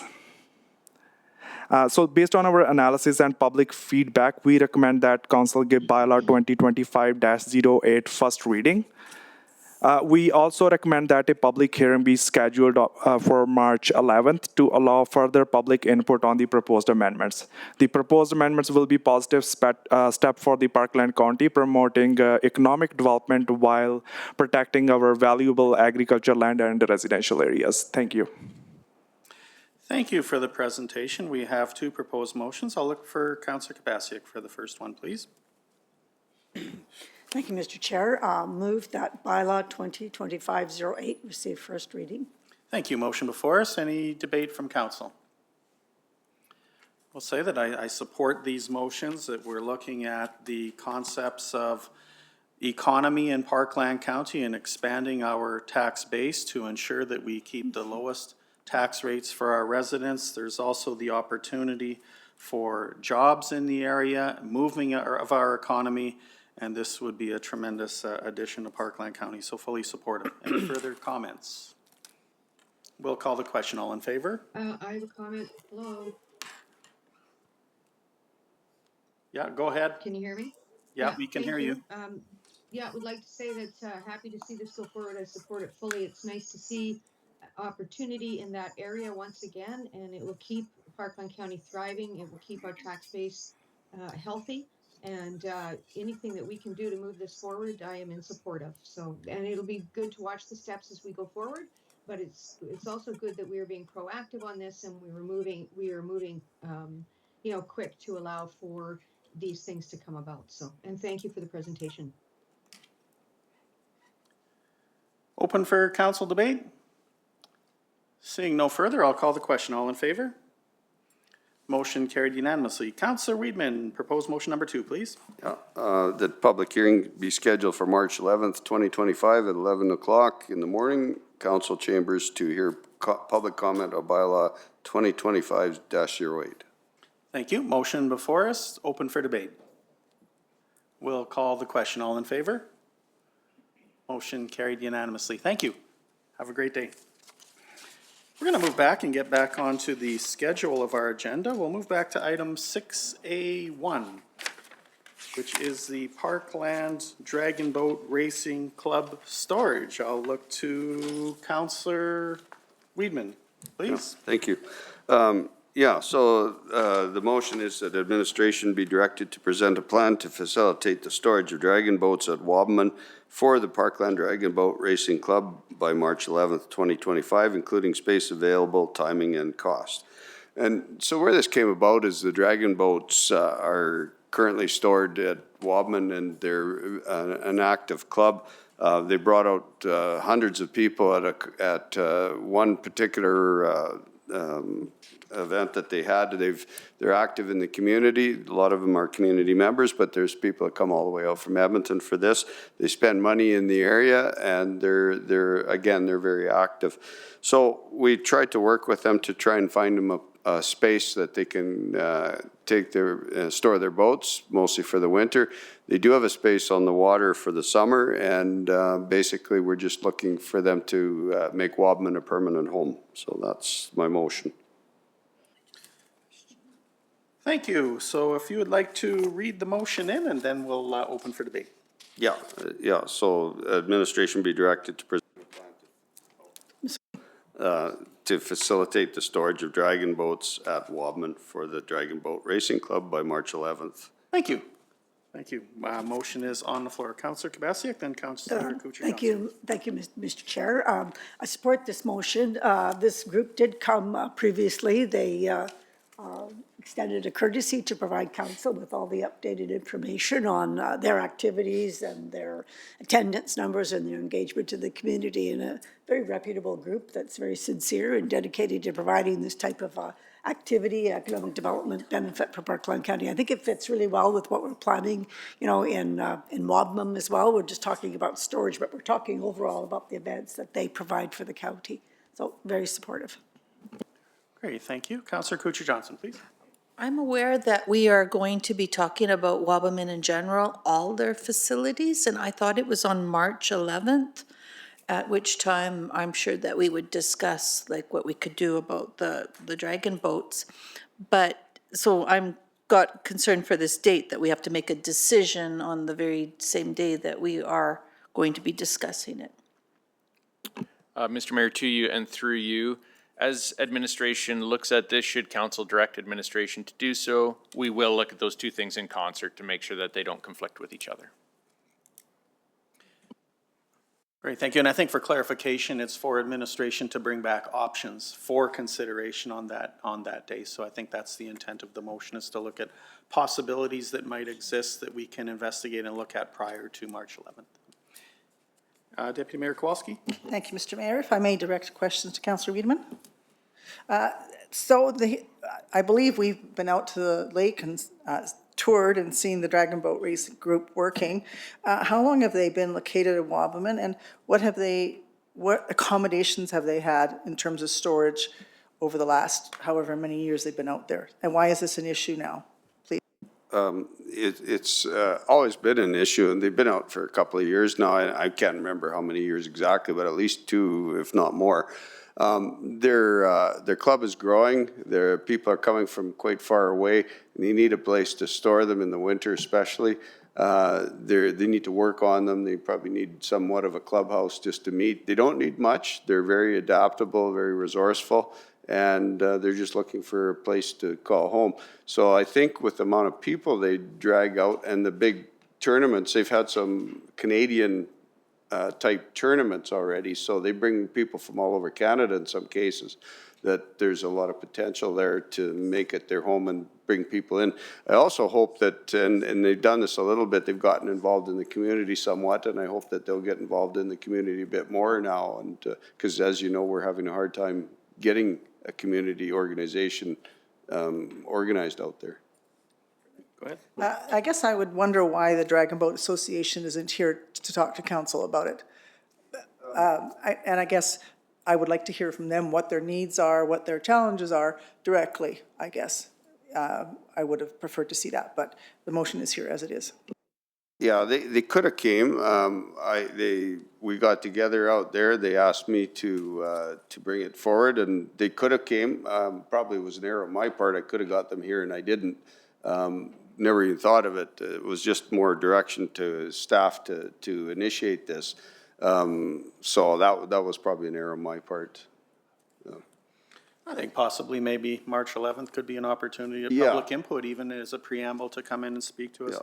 Yeah. I did meet with this group last summer. They seem like a very outgoing, want to be involved in the community, have the opportunity to bring recreation and tourism right to Lake Wabamun and within that community. So I fully support the direction and directing administration to have a look and see what there is available and how we might be able to accommodate. Any further comments, questions, debate? Seeing none. I have a comment, please. Yeah, go ahead. So I am fully in support of this as well, and I agree with the comments that were made. I think that this is a great group out there. It's a great opportunity for Wabamun, and I thank Councillor Wiedemann for bringing this forward. I'm just questioning the date, as we already have a couple of public hearings for March 11th, so I'm looking to administration. Does that give you enough time to gather the information that we need? It is almost a month, mind you, so, but does that give you enough time? Mr. Mayor, to you and through you, administration is comfortable with the timeline. Okay, thank you very much. Thank you. Any further debate? We'll call the question. All in favor? Motion is carried unanimously. Thank you. We're going to move on to our favorite group, Fire Services. Item 6C4, Bylaw 2025-04, Amendment to Fire Services Bylaw 2023-17. I will turn that over to Chief Cornforth, please. Good morning, Mayor Gamble, members of council. We're bringing forward a request to make an amendment to our current fire services bylaw to section 39 and 52. This would allow us to be more aligned to our regulatory enforcement and application of bylaws that is based on adding two names, if you will, occupant and owner, to those two sections of the bylaw that help us manage activities in regards to this bylaw on lands. And I'll open it up to any questions. Great, thank you. We'll go to Deputy Mayor Kowalski for the motion, please. That bylaw 2025-04 receive first reading. Thank you. The motion is before us. Any questions, comments, debate? Seeing none, I will call the question. All in favor? Motion carried unanimously. A proposed motion number 2, Councilor Bernie, please. That public hearing is scheduled on March 11th, 2025 at 10:30 a.m. at Parkland County Centre Council Chambers to hear public comment on bylaw 2025-04.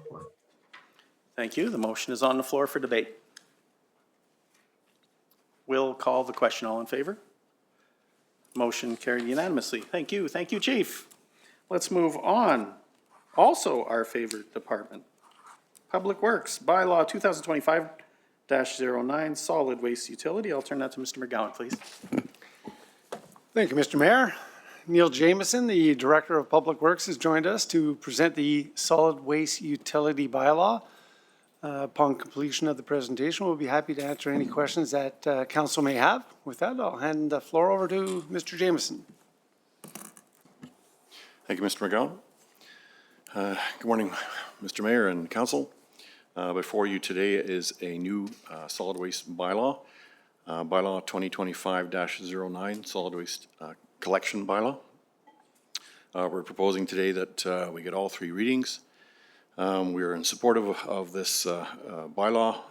The purpose is to consolidate the curbside collection of solid waste, including garbage, recycling, and organics, in the hamlets of Entwistle, Wobman, and the Big Lake residential area, so that the county is the sole provider of solid waste collection services to ensure consistent and competitive rates for residents. Starting April 1st, the Big Lake area residents will receive new solid waste services, including weekly garbage collection and bi-weekly blue bag collection. To ensure that only the county can provide these services, a new bylaw is required. Integrity Waste Solutions has been awarded the contract to provide these services, and residents will be billed monthly for these services on their utility accounts. Currently, we have a range of services being offered to our hamlets. They're all a little bit different. But this bylaw is needed to ensure that only the county provides these services to the areas. The county's goal in the provision of waste and recycling collection services in the Big Lake area is to provide a more competitive and consistent service level. These services will be charged to residents on their existing water and sewer utility bill.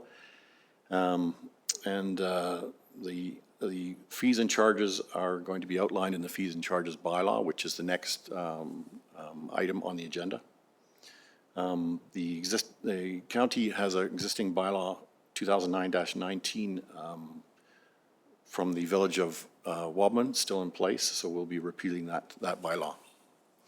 So as far as just highlights on the bylaw, we do have just the regular of definitions up front, but I'll take you to definition 41.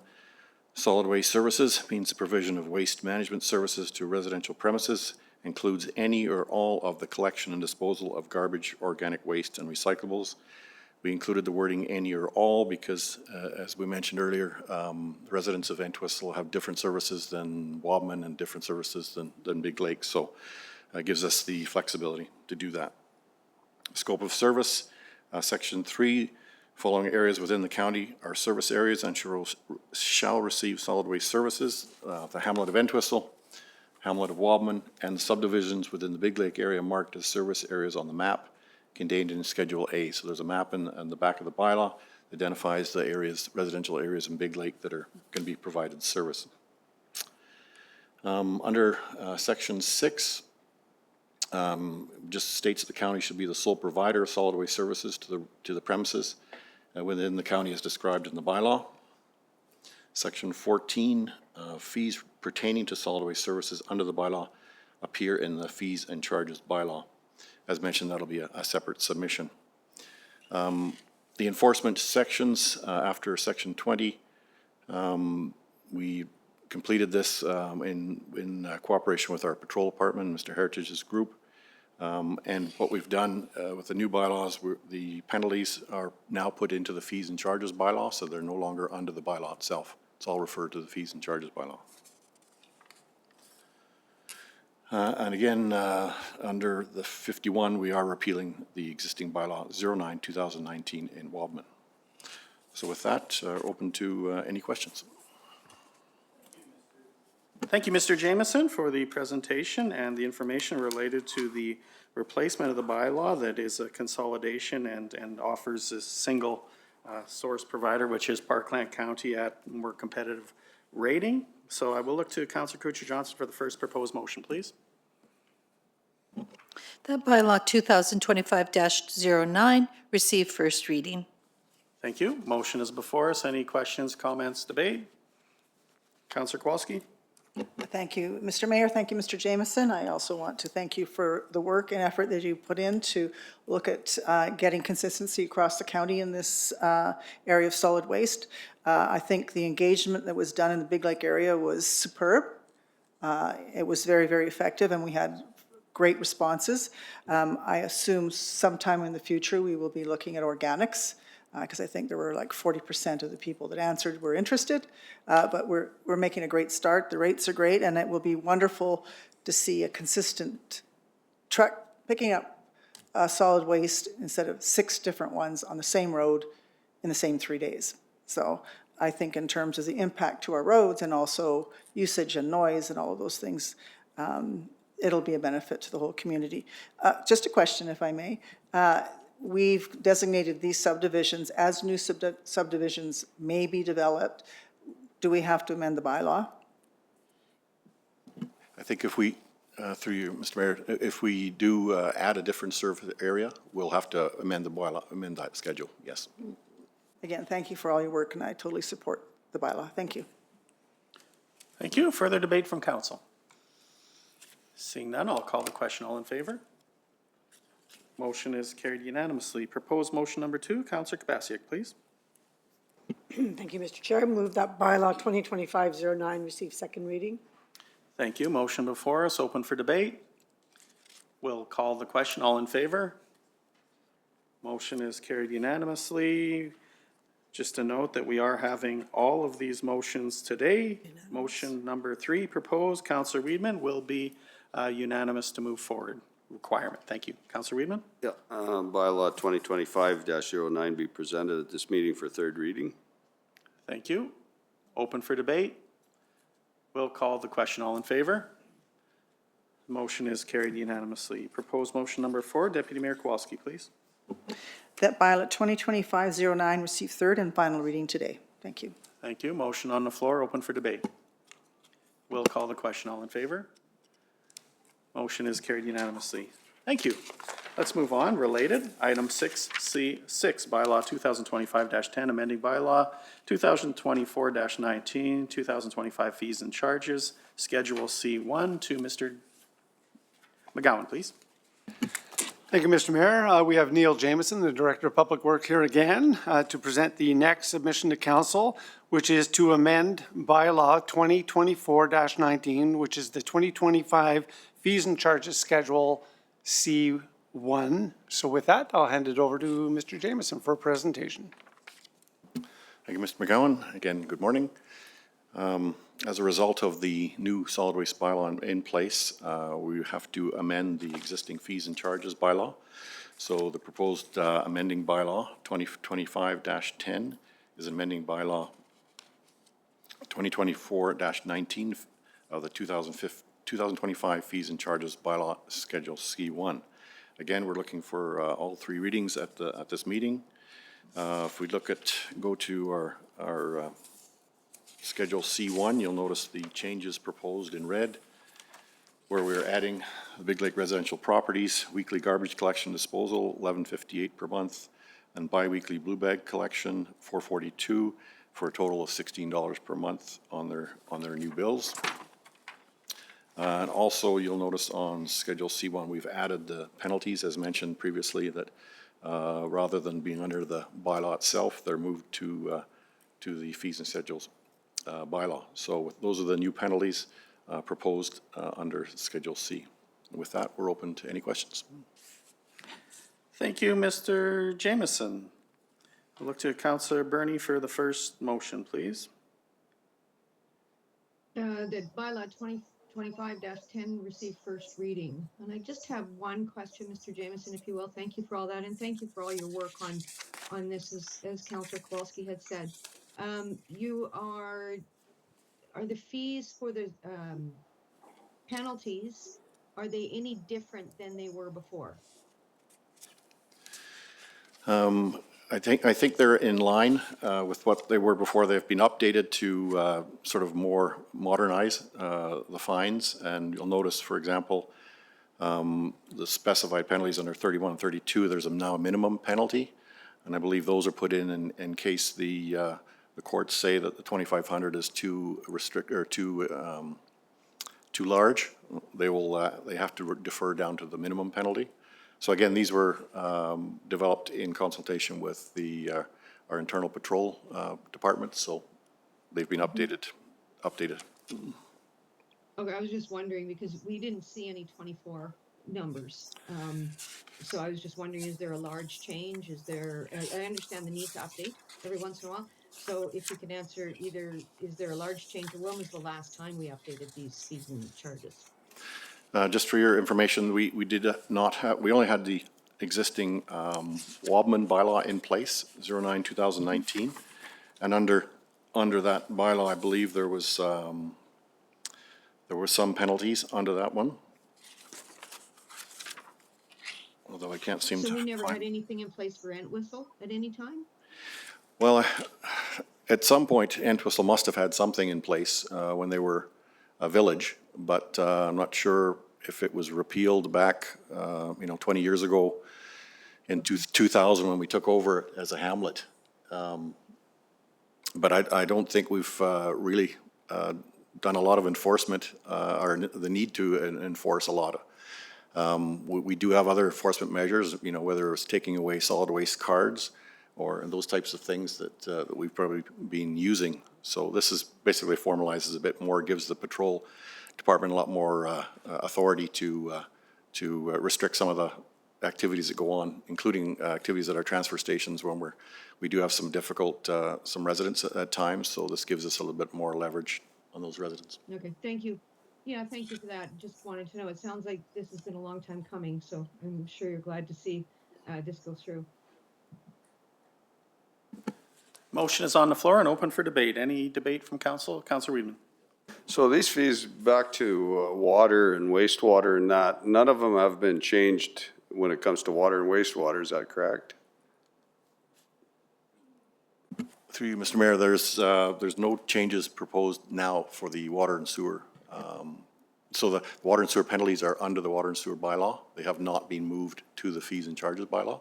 So when we do bring changes to that bylaw, that would be probably one of the changes we would look at, is bringing those penalties under the water and sewer to this fees and charges bylaw, similar to what we're doing here.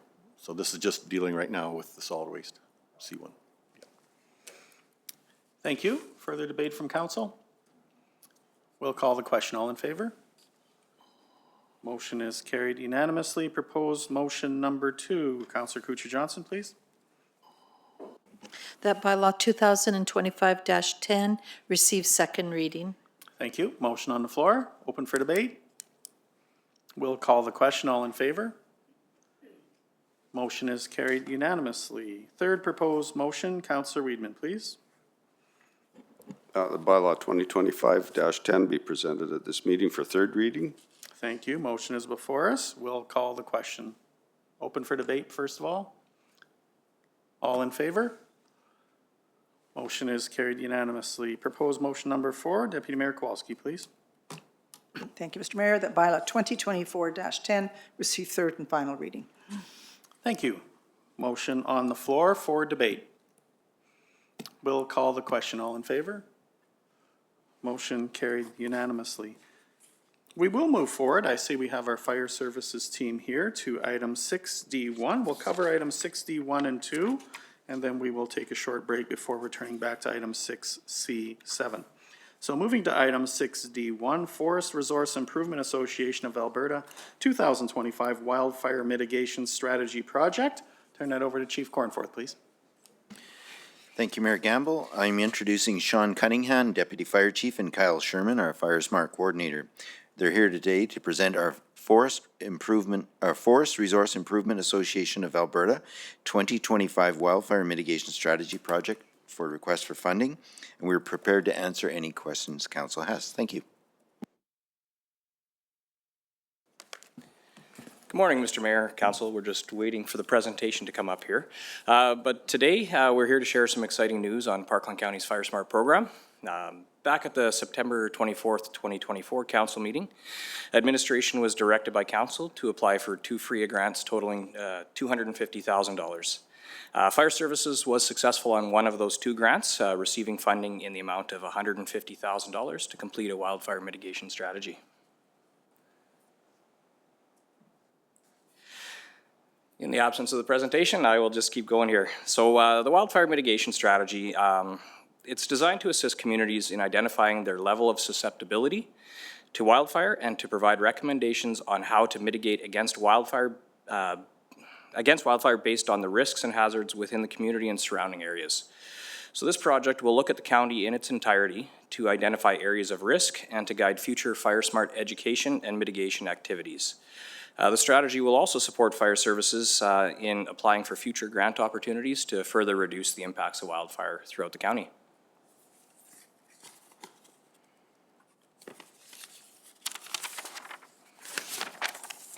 So the key areas of focus for the wildfire mitigation strategy are first going to be to identify the areas within the county at greatest risk to impacts of wildfire through a wildfire hazard and risk assessment. The second big objective that we have with this project is to enhance our fuels inventory, or essentially the fuel types that are surrounding communities. We want to go within 2 kilometers of every hamlet, summer village, and any of those at-risk subdivisions. And what this does is it again supports future Fire Smart initiatives, as well as on the operations side provides accurate fuels data so we can make better predictions on fire behavior as it gets closer to communities.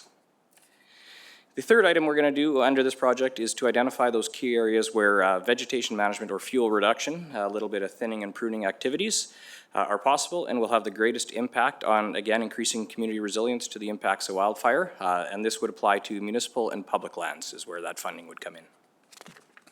And the fourth key area is of course, to provide a guiding document to support the ongoing growth and improvement to our Fire Smart program.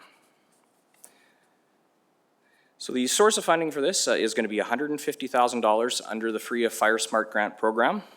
Grant funding will fully cover the cost of the project with in-kind support provided by our Fire Services team to manage the project itself. And with that, I will open it up to questions.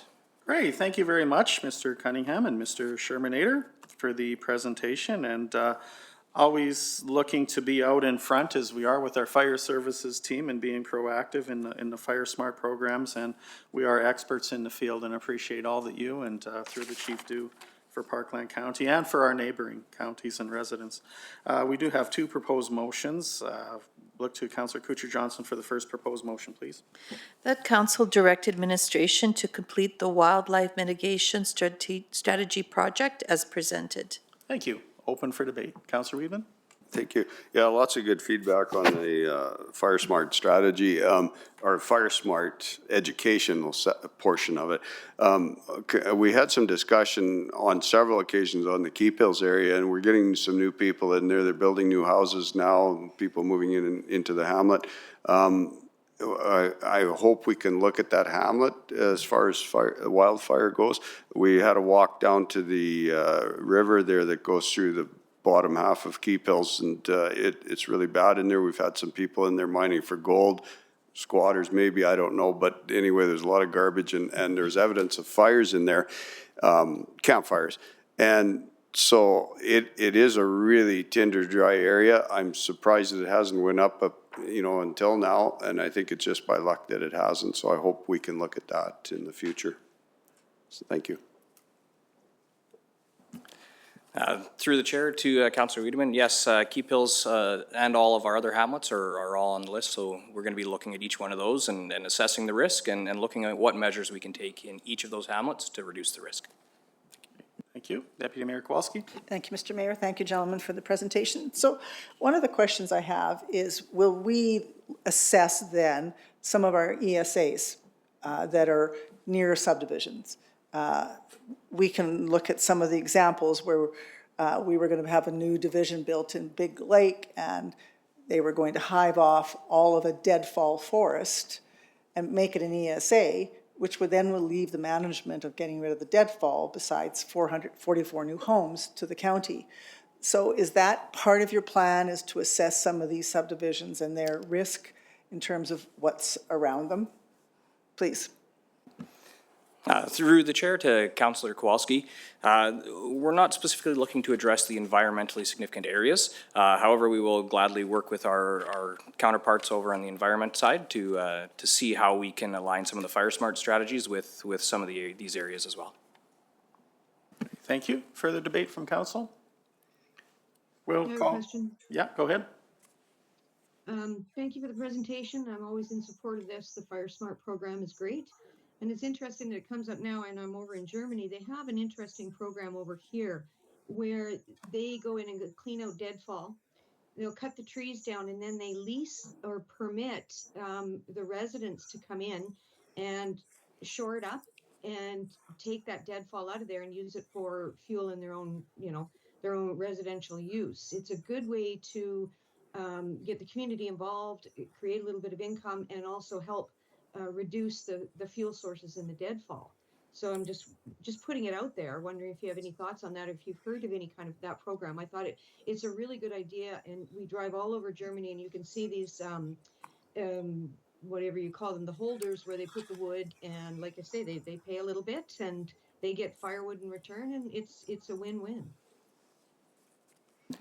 Through the chair to Councillor Bernie, this is actually a project that Kyle's been working on for a little while now. We're looking at developing a resident Fire Smart permit process, which would allow them, when they are adjacent to municipal lands, to go in and do some activities directed by Fire Smart. We've been working with our environmental services team on that as well. Wonderful. That's great to hear. And I just hope that you include not just adjacent to the residents, but because there may be some residents that, and there's lots of areas, let's face it, Parkland County is huge. For instance, like Councillor Wiedemann was talking about down by the river there, people that don't have access to, affordable firewood or whatever could maybe lease out those or be permitted to go in and get those spots too. It's a program that really works well here, so I just thought I'd bring it up. Okay, thank you. Further debate from council? We'll call the question. All in favor? Motion carried unanimously. Councillor Kubasiak, proposed motion number 2, please. Thank you, Mr. Chair. Motion that council approve the addition of $150,000 for a one-year wildlife mitigation strategy project to be funded from Forest Resource Improvement Association of Alberta Fire Smart Grant as presented. And I did have a comment. Appreciate this proactive approach that we're taking, and it's this time of the year, and just I'm sure you're aware, just as part of the overarching philosophy, you hear fire services from the government of Alberta starting to advertise for, goals and preparedness. So I see this as part of that. When I heard that this morning and I referenced this is what I saw in terms of overall attempt to address the oncoming fire season. Thank you. Great, thank you. Open for debate from council. We'll call the question. All in favor? Motion is carried unanimously. Thank you. Let's move on to item 6D2, and we do have Ms. Merrill, so then we'll move to 6D3 immediately after there, before taking a recess. So looking at 6D2, Community Disaster Social Recovery Framework, to Chief Cornforth, please.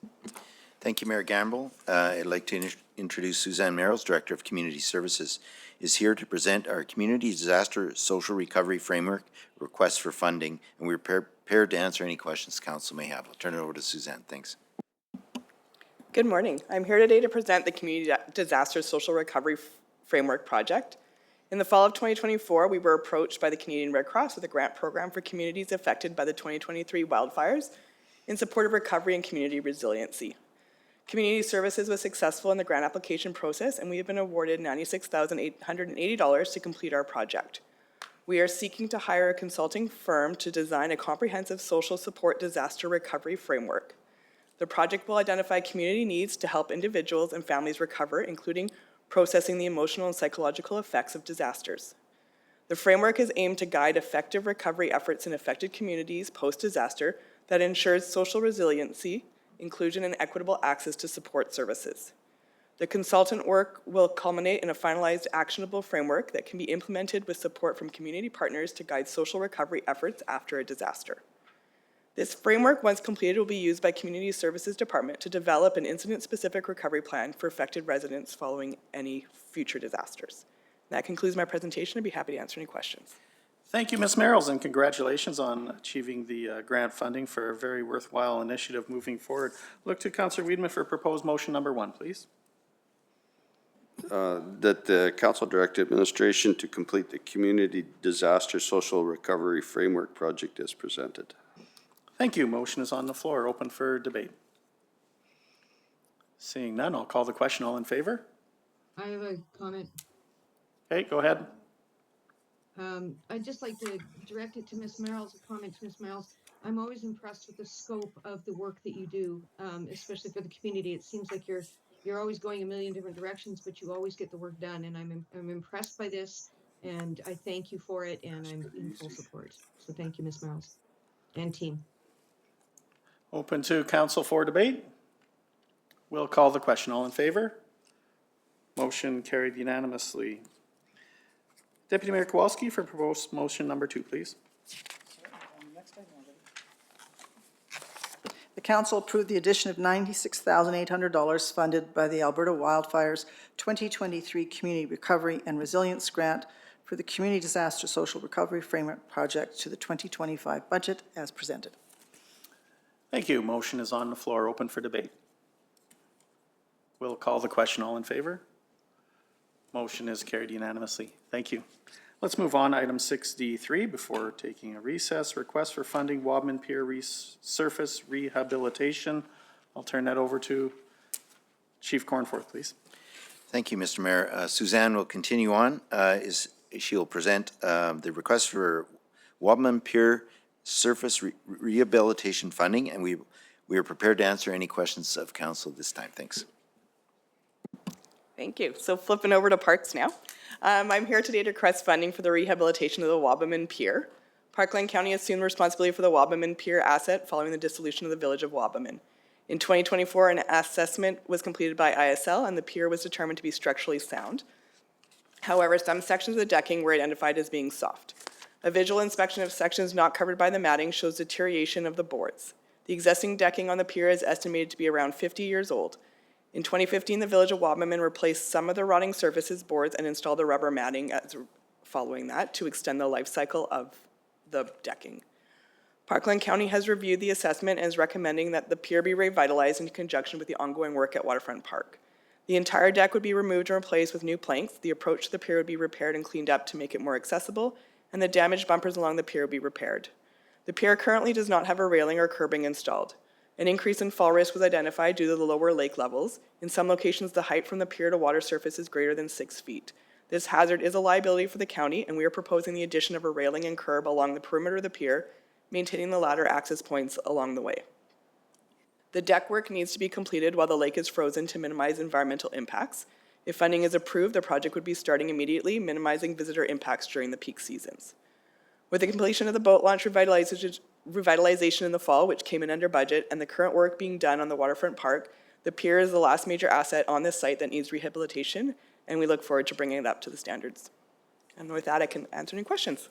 Okay, thank you, Ms. Merrills. I will go to Councillor Weidman for the motion, please. That the council approve up to $280,000 for the revitalization of the Waldman Pier to be funded from county facilities restricted surplus. I guess my comments are, you know, we're kind of stuck here. It's a valuable asset to the area. We need it. I'm concerned about what we're doing to the pier to allow for the use of it. And I'll give you a good example. If you pull a boat up right now in some of the places, it's not accessible. Boats you can't anchor properly, they get smashed or scraped or whatever. So my concern is, what are we doing to it exactly so that we accommodate boats even temporarily to tie up there?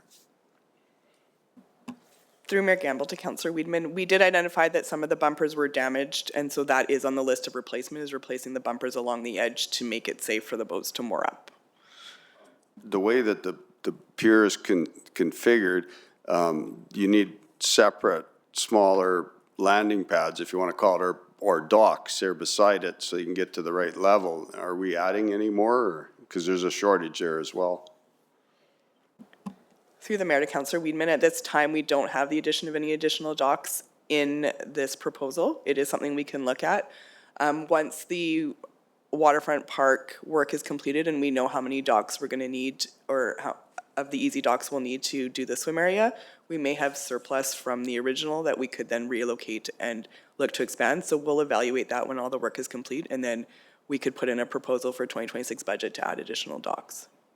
Okay, because my concern is we're doing a job here with people, with contractors already out there, and we're going to do part of the job and then we'll add to the job later. So I'm not convinced that this $280,000 is going to be what we need to get that pier completed and usable. So that's, I guess my concern is, go back to the drawing board, get the $280,000 and keep the motion the same right now, but look at how you're using it, because I'm not convinced that's going to be the end result.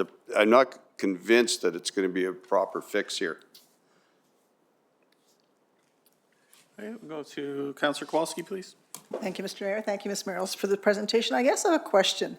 Since we have a plan to revitalize the waterfront park, wasn't the pier considered as part of that project when we applied for the federal funding grant for it? It seems to me all of a sudden now we have a problem. It's kind of the first time we were hearing about it, and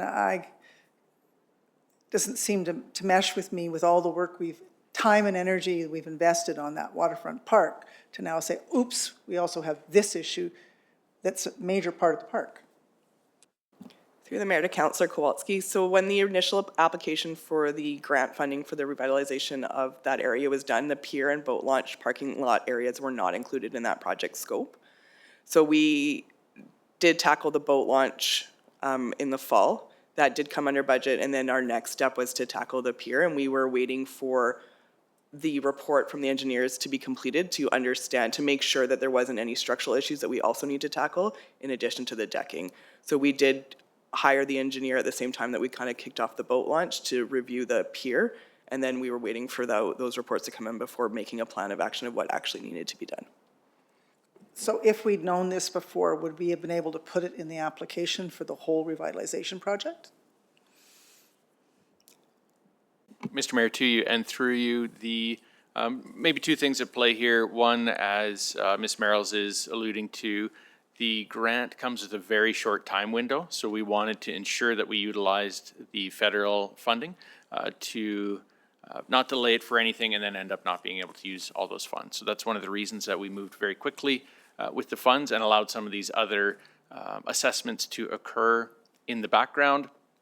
With grant funding too, there are conditions. Usually repairs and maintenance is often excluded. I could double check on that in this case, but really the driving force here is ensuring that administration is able to utilize those funds. Great, thank you. That's my interpretation as well is that if it's repairs and maintenance or general wear and tear, I believe it's 50 years old. Is that, okay.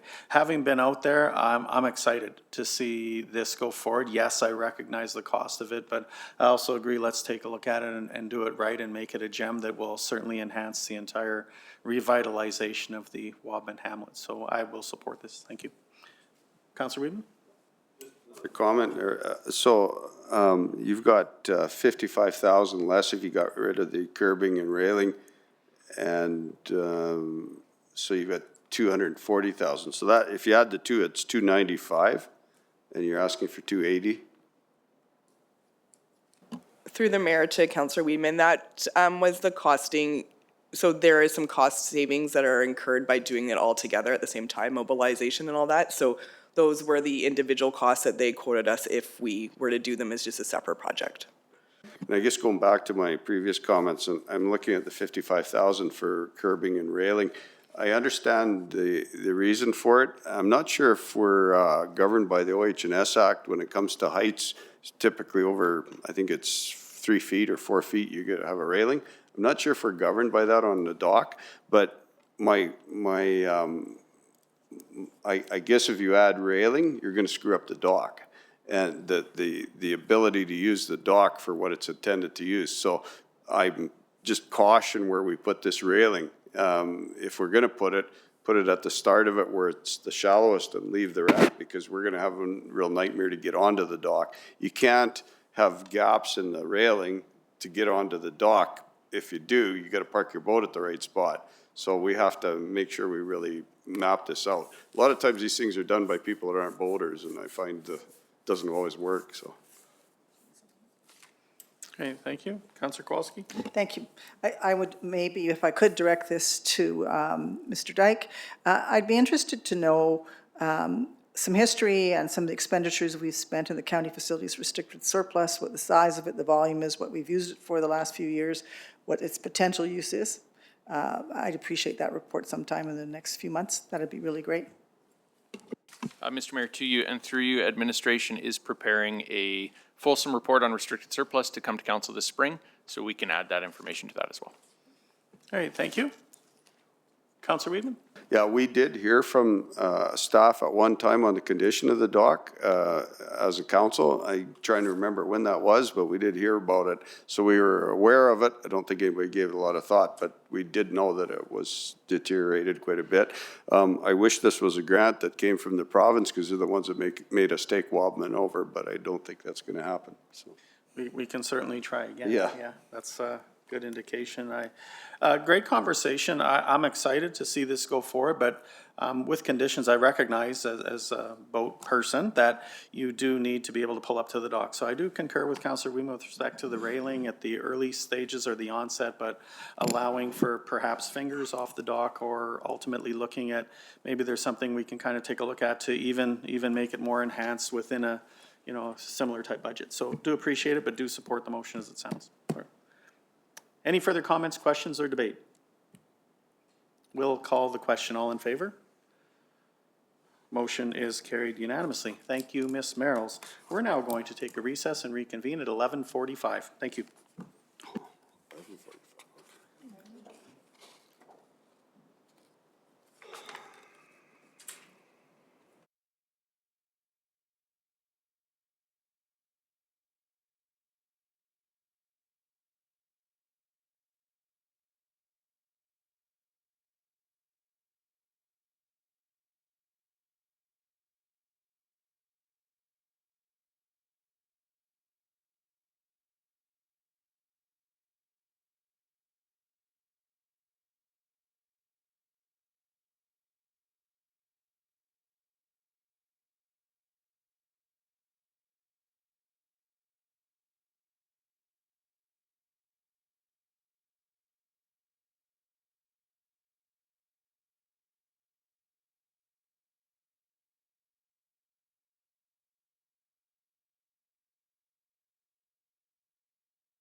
Welcome back, everyone. We're going to reconvene our council meeting at 11:45 a.m. We're going to move on to item 6C7, which is Code of Conduct Bylaw 2025-01.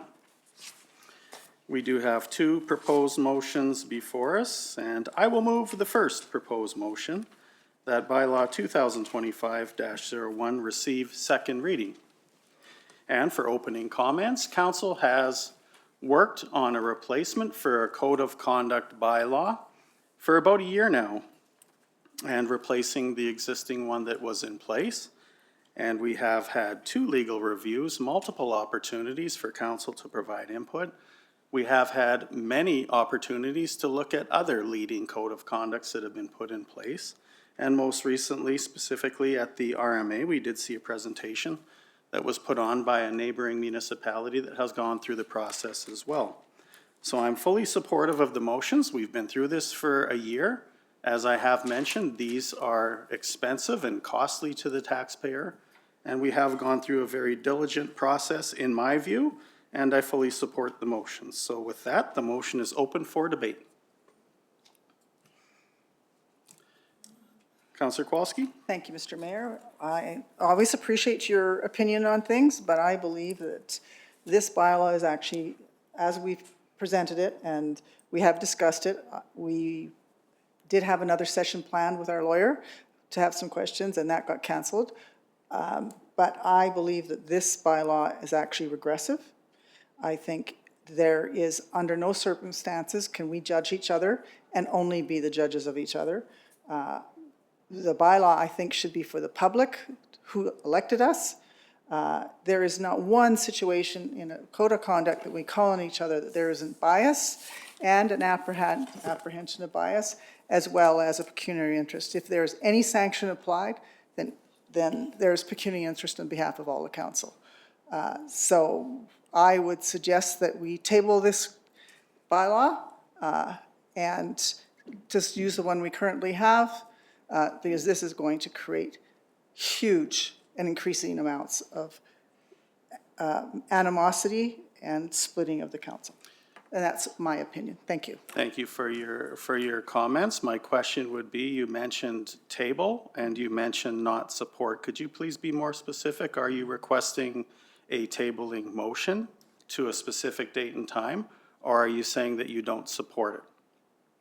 Well, I won't support it, but I also would like to make a motion to table it until the new council has the opportunity to review it in the fall. Okay, thank you for the clarification. I appreciate that. So we do have a motion to table at this point in time. And when there is a motion brought forward to table, there is no further debate except to a specific time. So I'm understanding from your tabling motion that your time frame would be to next term. That is correct, Mr. Mayor. Okay, so we will simply vote on the tabling motion. Those in favor of tabling? Those opposed? Motion is defeated. Thank you. Back to proposed motion number 1, open for debate. Councillor Weedman. Do you have the tabling, do you have the motion on the floor? Yes. Did you? Yes, I put the Okay. motion on the Oh, floor. okay. So it's just open for debate at this point. Okay, yeah, I believe that, although maybe not perfect, it's better, way better than the previous council's code of conduct. And perhaps if the previous code of conduct had been scrutinized and deliberated like we've done with this one in great detail, it would have been a little bit easier to utilize and to I guess, implement. They're never perfect. I think this one we've beat it to death. Rather than spend the taxpayers' money on more legal, I'd just as soon pass it and move on. Thank you. Thank you. Councillor Kubasiak. Thank you, Mr. Chair. I support moving ahead. As both of you have said, we spent a fair amount of time on this, and every council of the day has an opportunity. The next council has an opportunity to review this. They will have an orientation, they review the code of conduct, and it's open to interpretation of the council of the day, just as this council has had many, many opportunities to review. So I'm comfortable. We've spent a lot of time on this, and believe we need to just move forward. Thank you. Any further debate before we call the question? Councillor Kuchar-Johnson? I wanted to address the resident Rod Shaggett's concerns because it made me really think myself. So he mentioned that counselors would have to, the residents would have to go through a counselor to bring their concerns forth.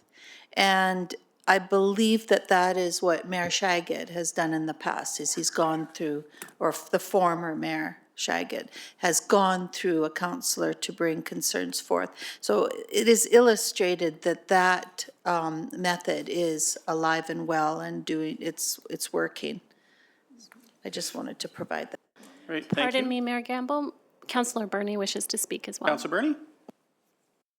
Oh, thank you. Just to correct Councillor Kuchar-Johnson, the former Mayor Shaggett did not go through a counselor.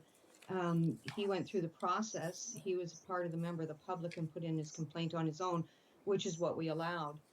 And we referred to, or you have referred to, a lot of discussion and debate on this.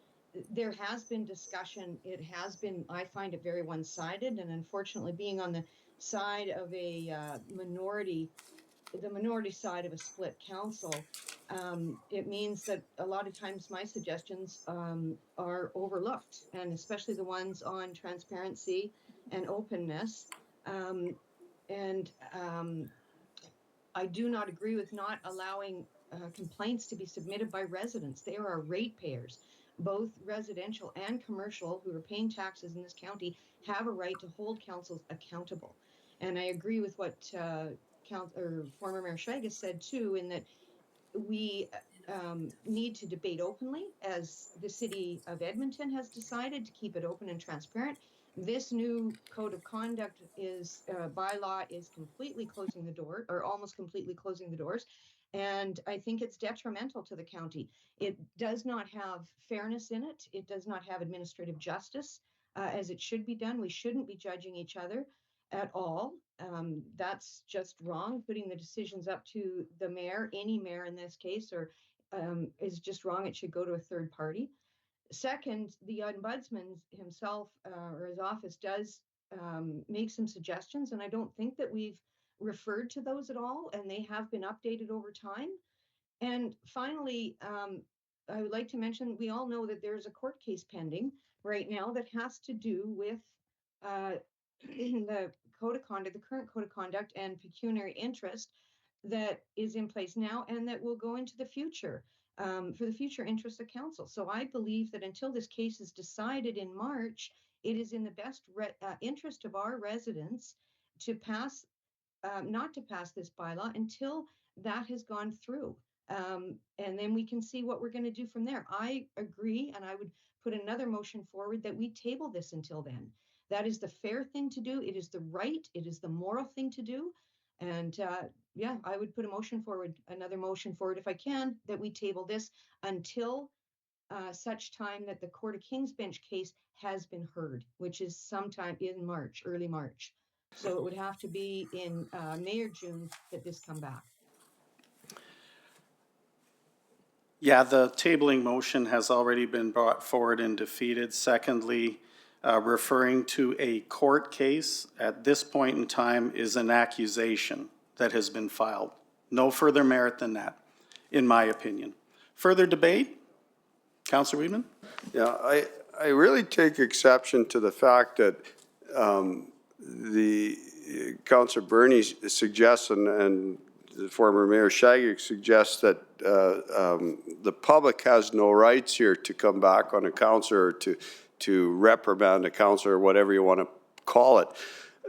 I've been on this council since 2001. I was off from 2010 till 21. Phyllis has been around here a lot longer than I have. We never had a code of conduct previously.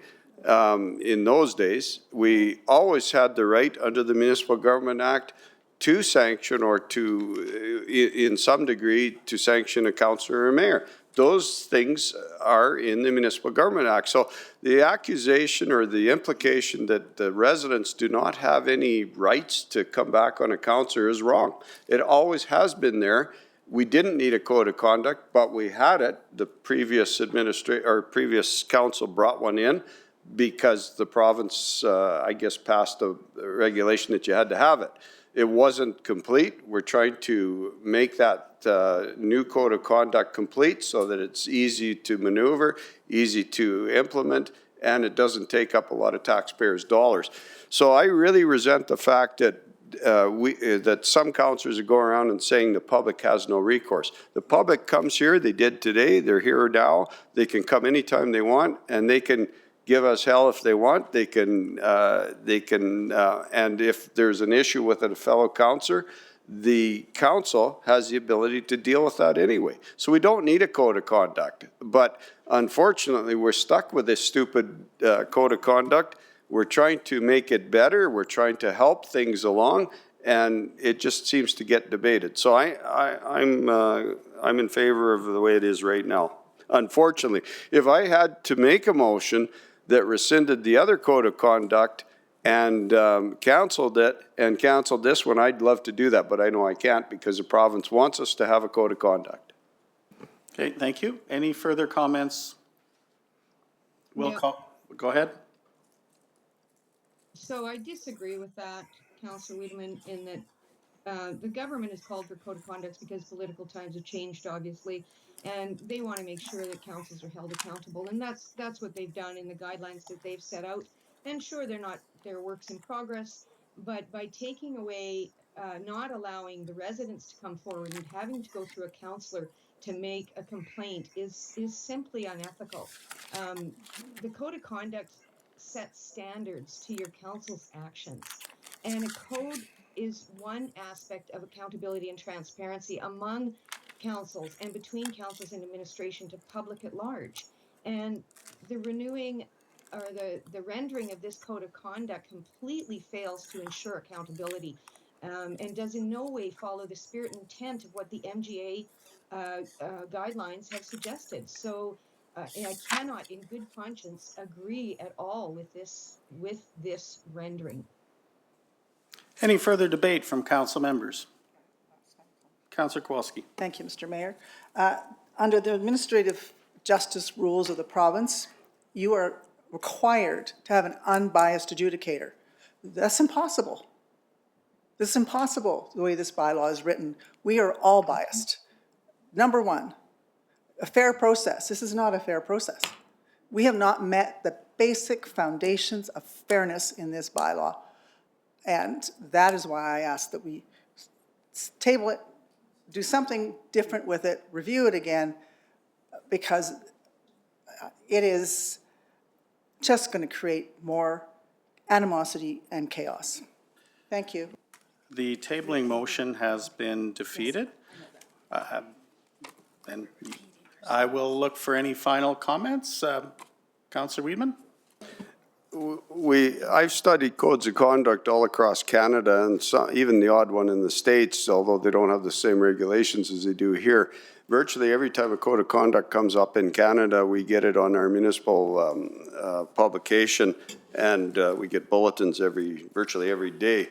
So I've studied just about every one of those, and almost all codes of conduct are used as a weapon by one type of by one person or another, either a councillor or a resident, or in some cases both. The changes that we've proposed with this code of conduct, I believe, will stop that from being utilized as a weapon. And unfortunately, it won't completely stop it, but it will at least help. And the codes of conduct right now, in my opinion, are being used to stop or halt county business and stop, or as a tool, I guess, when a councillor loses a vote. And that's been well documented over time. And so these types of situations, when they're used as a weapon, cannot have a place in council business. Otherwise, we'll never get anything done. And Councillor Kowalski says we're all biased. If we're all biased, then we can't be here making unbiased decisions, which we do every day. Thank you. Great, thank you. And just to summarize before we vote, this is 100% a democratic process Each counselor has a vote relative to moving a new code of conduct bylaw forward. And having comments referring to a vote being unethical, to me, is defamatory in nature. So with that, those are my closing comments. I will call the question. All in favor? I have another comment. Can we keep this discussion going before you call the vote? Okay, go ahead. So I would like to just respond to Councillor Wiedemann with all due respect. You're wrong, I believe. This code of conduct, has been weaponized very much, you're right. And this new code of conduct does not prevent weaponizing. I believe it will encourage more of it on certain sides. It's unfair and it's biased. And it's going to create more problems in the future than we have already, and more expense to our residents. So those are my comments. Thank you. Thank you. I will call the vote. All in favor? Those opposed? Motion carried. Councillor Kubasiak for proposed motion number 2, please. Thank you, Mr. Chair. I move that bylaw 2025-01 receive third and final reading. And Mr. Chair, I think the essence of our whole discussion here today is a respect for the decision-making process. This bylaw points out that the decision-making authority lies with council and not with any individual councillor. This is a process by majority, by vote of a quorum, and that's the process that we are following. Thank you. Motion is before us. Comments, questions, debate. Councillor Wiedemann? Section 146 in the Municipal Government Act specifies codes of conduct. The changes to our codes of conduct meet all of those specifications in the Municipal Government Act, and I think had we not met those specifications, that code of conduct wouldn't be adopted. So I'm pretty confident that the way that the Municipal Government Act is written, although I don't always agree with everything that's in there, and how it specifies what's in a code of conduct is taken care of by what we're proposing here today. Thank you. Open for debate. Will call the question. All in favor? Hello, hands up. I couldn't see your hand up. You should raise your hand, please. Yeah. Thank you. It's raised. I don't see So- it. Sorry, go ahead, please. Okay.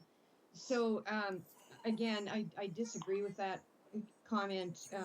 We have not met the spirit and intent of what the MGA has put down here, and we are limiting our residents, and we are protecting council is what we're doing, and it's making it easier for council to make decisions that are unbiased. They don't follow the rules of justice, administrative justice or otherwise, and I think that we're going to run into serious problems with this. I think it's a big mistake, and residents should be very, very aware of this and think about it when they go to the polling station. I agree with that comment, the final part about the comment related to the polling stations. So any further debate is before we close. Councillor Kowalski? I'm just going to ask for a recorded vote, please. All votes are recorded. We will call the question. All in favor? Those opposed? Motion is carried. Thank you. We will now recess for lunch and reconvene at 1 p.m. Thank you.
Welcome back, everyone. We're going to reconvene our council meeting at 12:58 p.m. Moving on to item 7.1, which is the Rural Municipalities of Alberta newsletter update. I believe we're up to Councillor Weidman for the motion. The Rural Municipalities of Alberta newsletter be received for information as presented. Thank you. Motion is before us. Any debate? We'll call the question. All in favor? Motion is carried unanimously.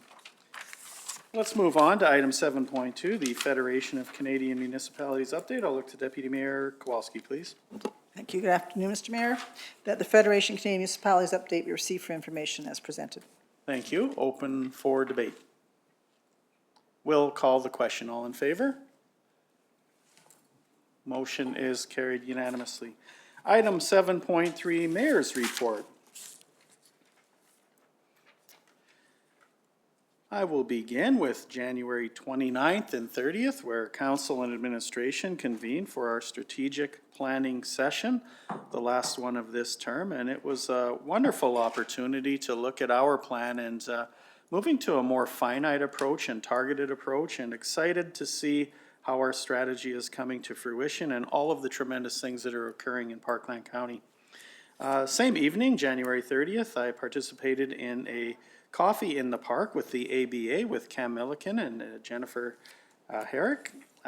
Great opportunity to connect with residents, business partners on a question and answer session. January 30th, also attended the Yellowhead West 2025 Paddles Up celebration at Heritage Park in Stony Plain. January 31st, I attended the Light Up Your Life Volunteer Appreciation Luncheon at the Good Samaritan in Spruce Grove, along with Mayor Choi and Mayor Acker. February 3rd, participated in the Reimagined Energy podcast, how Parkland County is exploring energy solutions in preparation and alignment with our nuclear conference that we are co-hosting with the County of Strathcona on March 4th and 5th. Really looking forward to that event. February 6th, participated in the virtual town hall related to tariffs that was hosted by MP Lloyd. Good opportunity to understand from a federal perspective the actions that are going on related to how we can deal with tariffs as a country moving forward on a united front. That is my report. Open for questions. Okay, we'll look to Councillor Couchi-Johnson for the motion, please. That the mayor's report be received for his information. Open for questions, comments. We'll call the question. All in favor? Motion is carried unanimously. 7.4, committee reports. I'll start with Deputy Mayor Kowalski.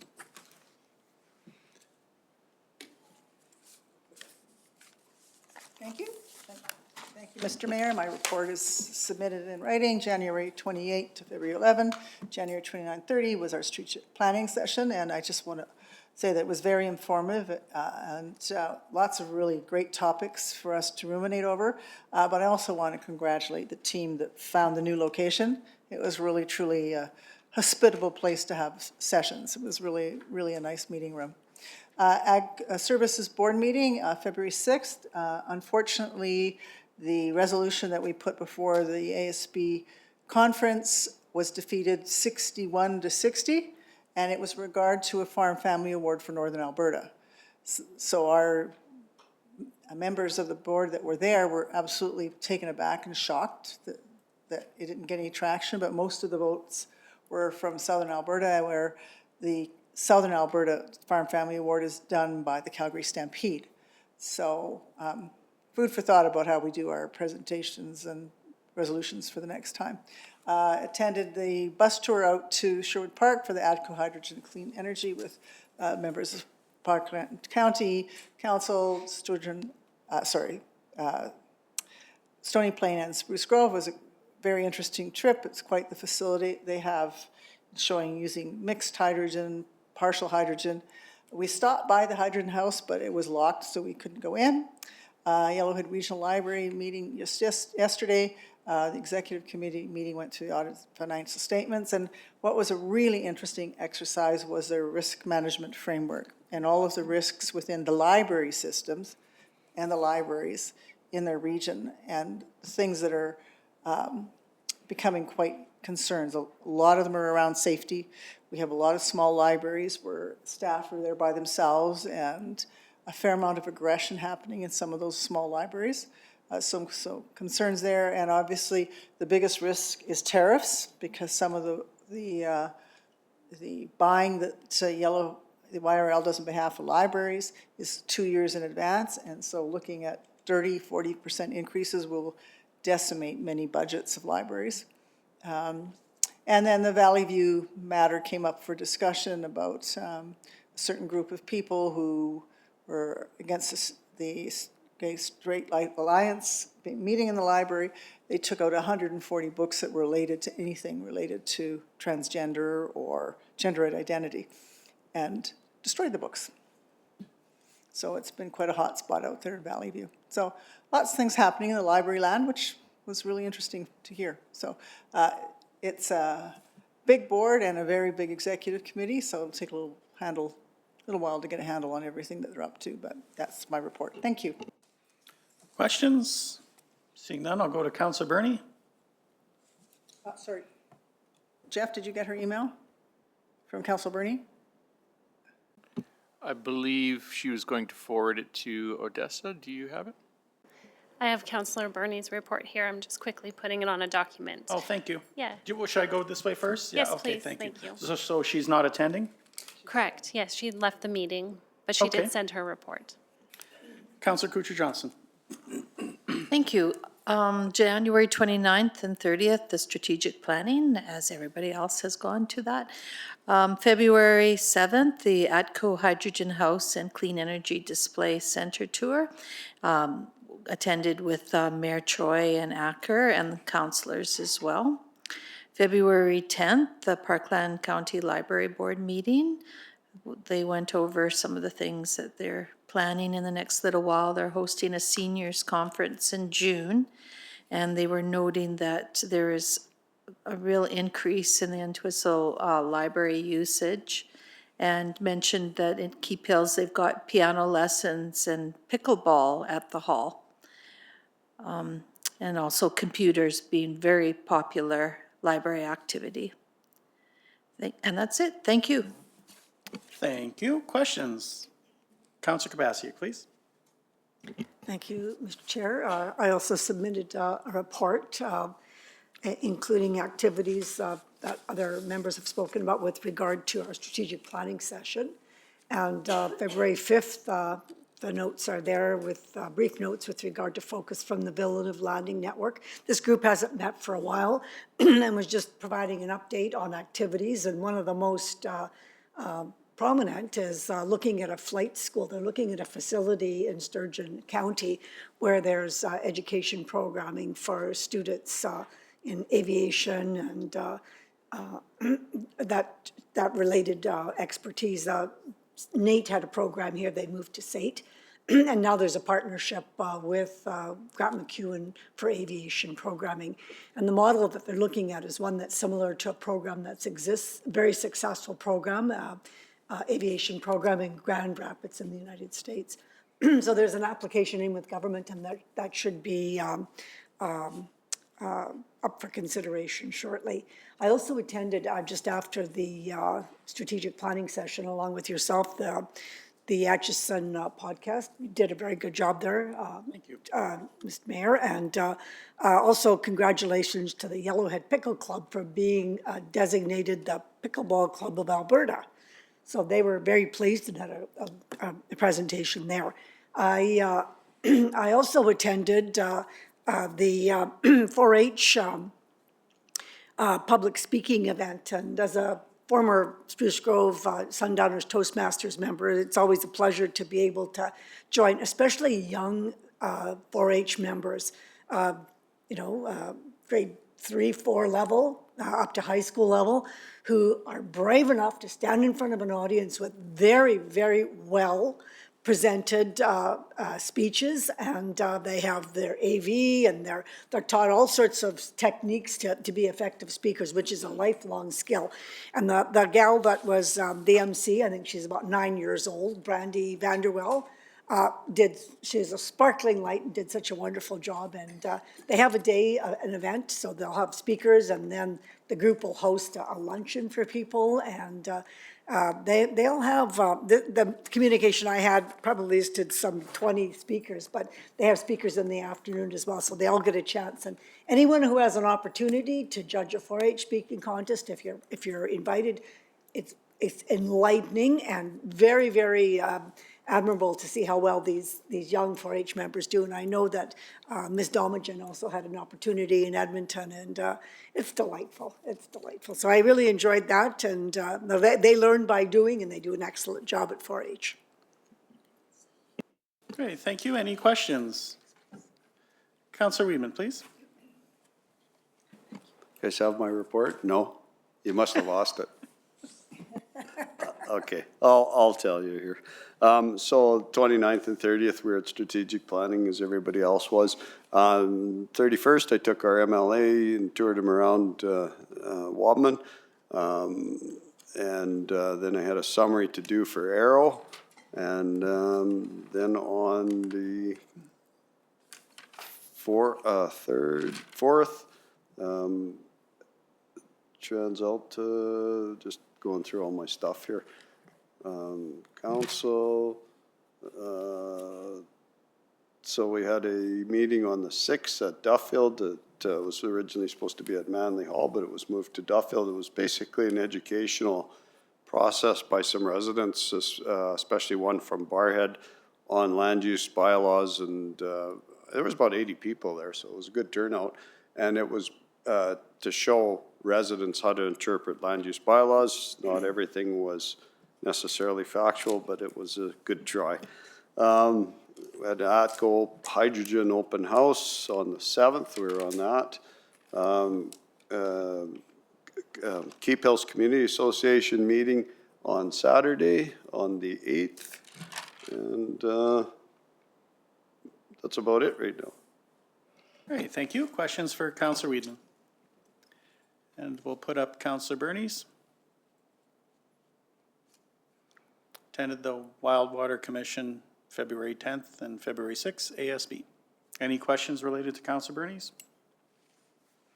Okay, I will look to Councillor Kubasiak for the motion, please. Mr. Chair, I move that the committee reports be received for information as presented. Thank you. Open for debate. We'll call the question. All in favor? Motion is carried unanimously. Councillor Weedman for the motion to go into closed session, please. Council convene closed session pursuant to Section 197 of the Municipal Government Act to meet in private to discuss matters protected from disclosure by Section 17 and 24 of the Freedom of Information and Protection and Privacy Act. Thank you. Motion before us. I will call the question. All in favor? Motion carried unanimously. We will now take a couple minutes to move into closed session.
Welcome back, everyone. We're going to reconvene our open session at 1:18 p.m. I'd like to remind everyone that there was no motions made while in closed session, with the exception of the motion to revert back to regular session made by Deputy Mayor Kowalski at 1:17 p.m. We do have business arising from closed session as item 9. I'll look to Councillor Kuchar-Johnson to move the item, please.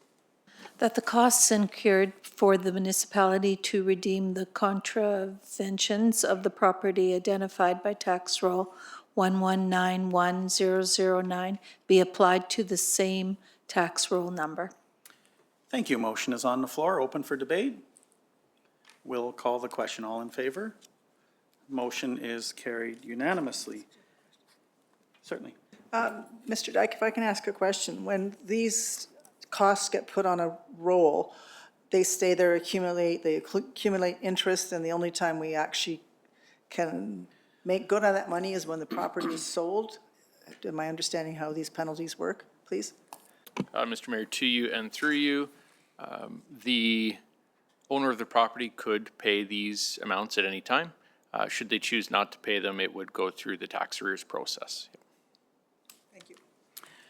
Great, thank you. So we are coming to the close of our meeting. Thank you to our Legislative Services team with Ms. Bartel at the helm as the manager. Really appreciate all of your help today in getting us through an agenda that was a very large agenda with 2 public hearings and a lot of debate. And today was certainly a great day for governance in Parkland County. I will adjourn our meeting at 1:19 p.m. Thank you.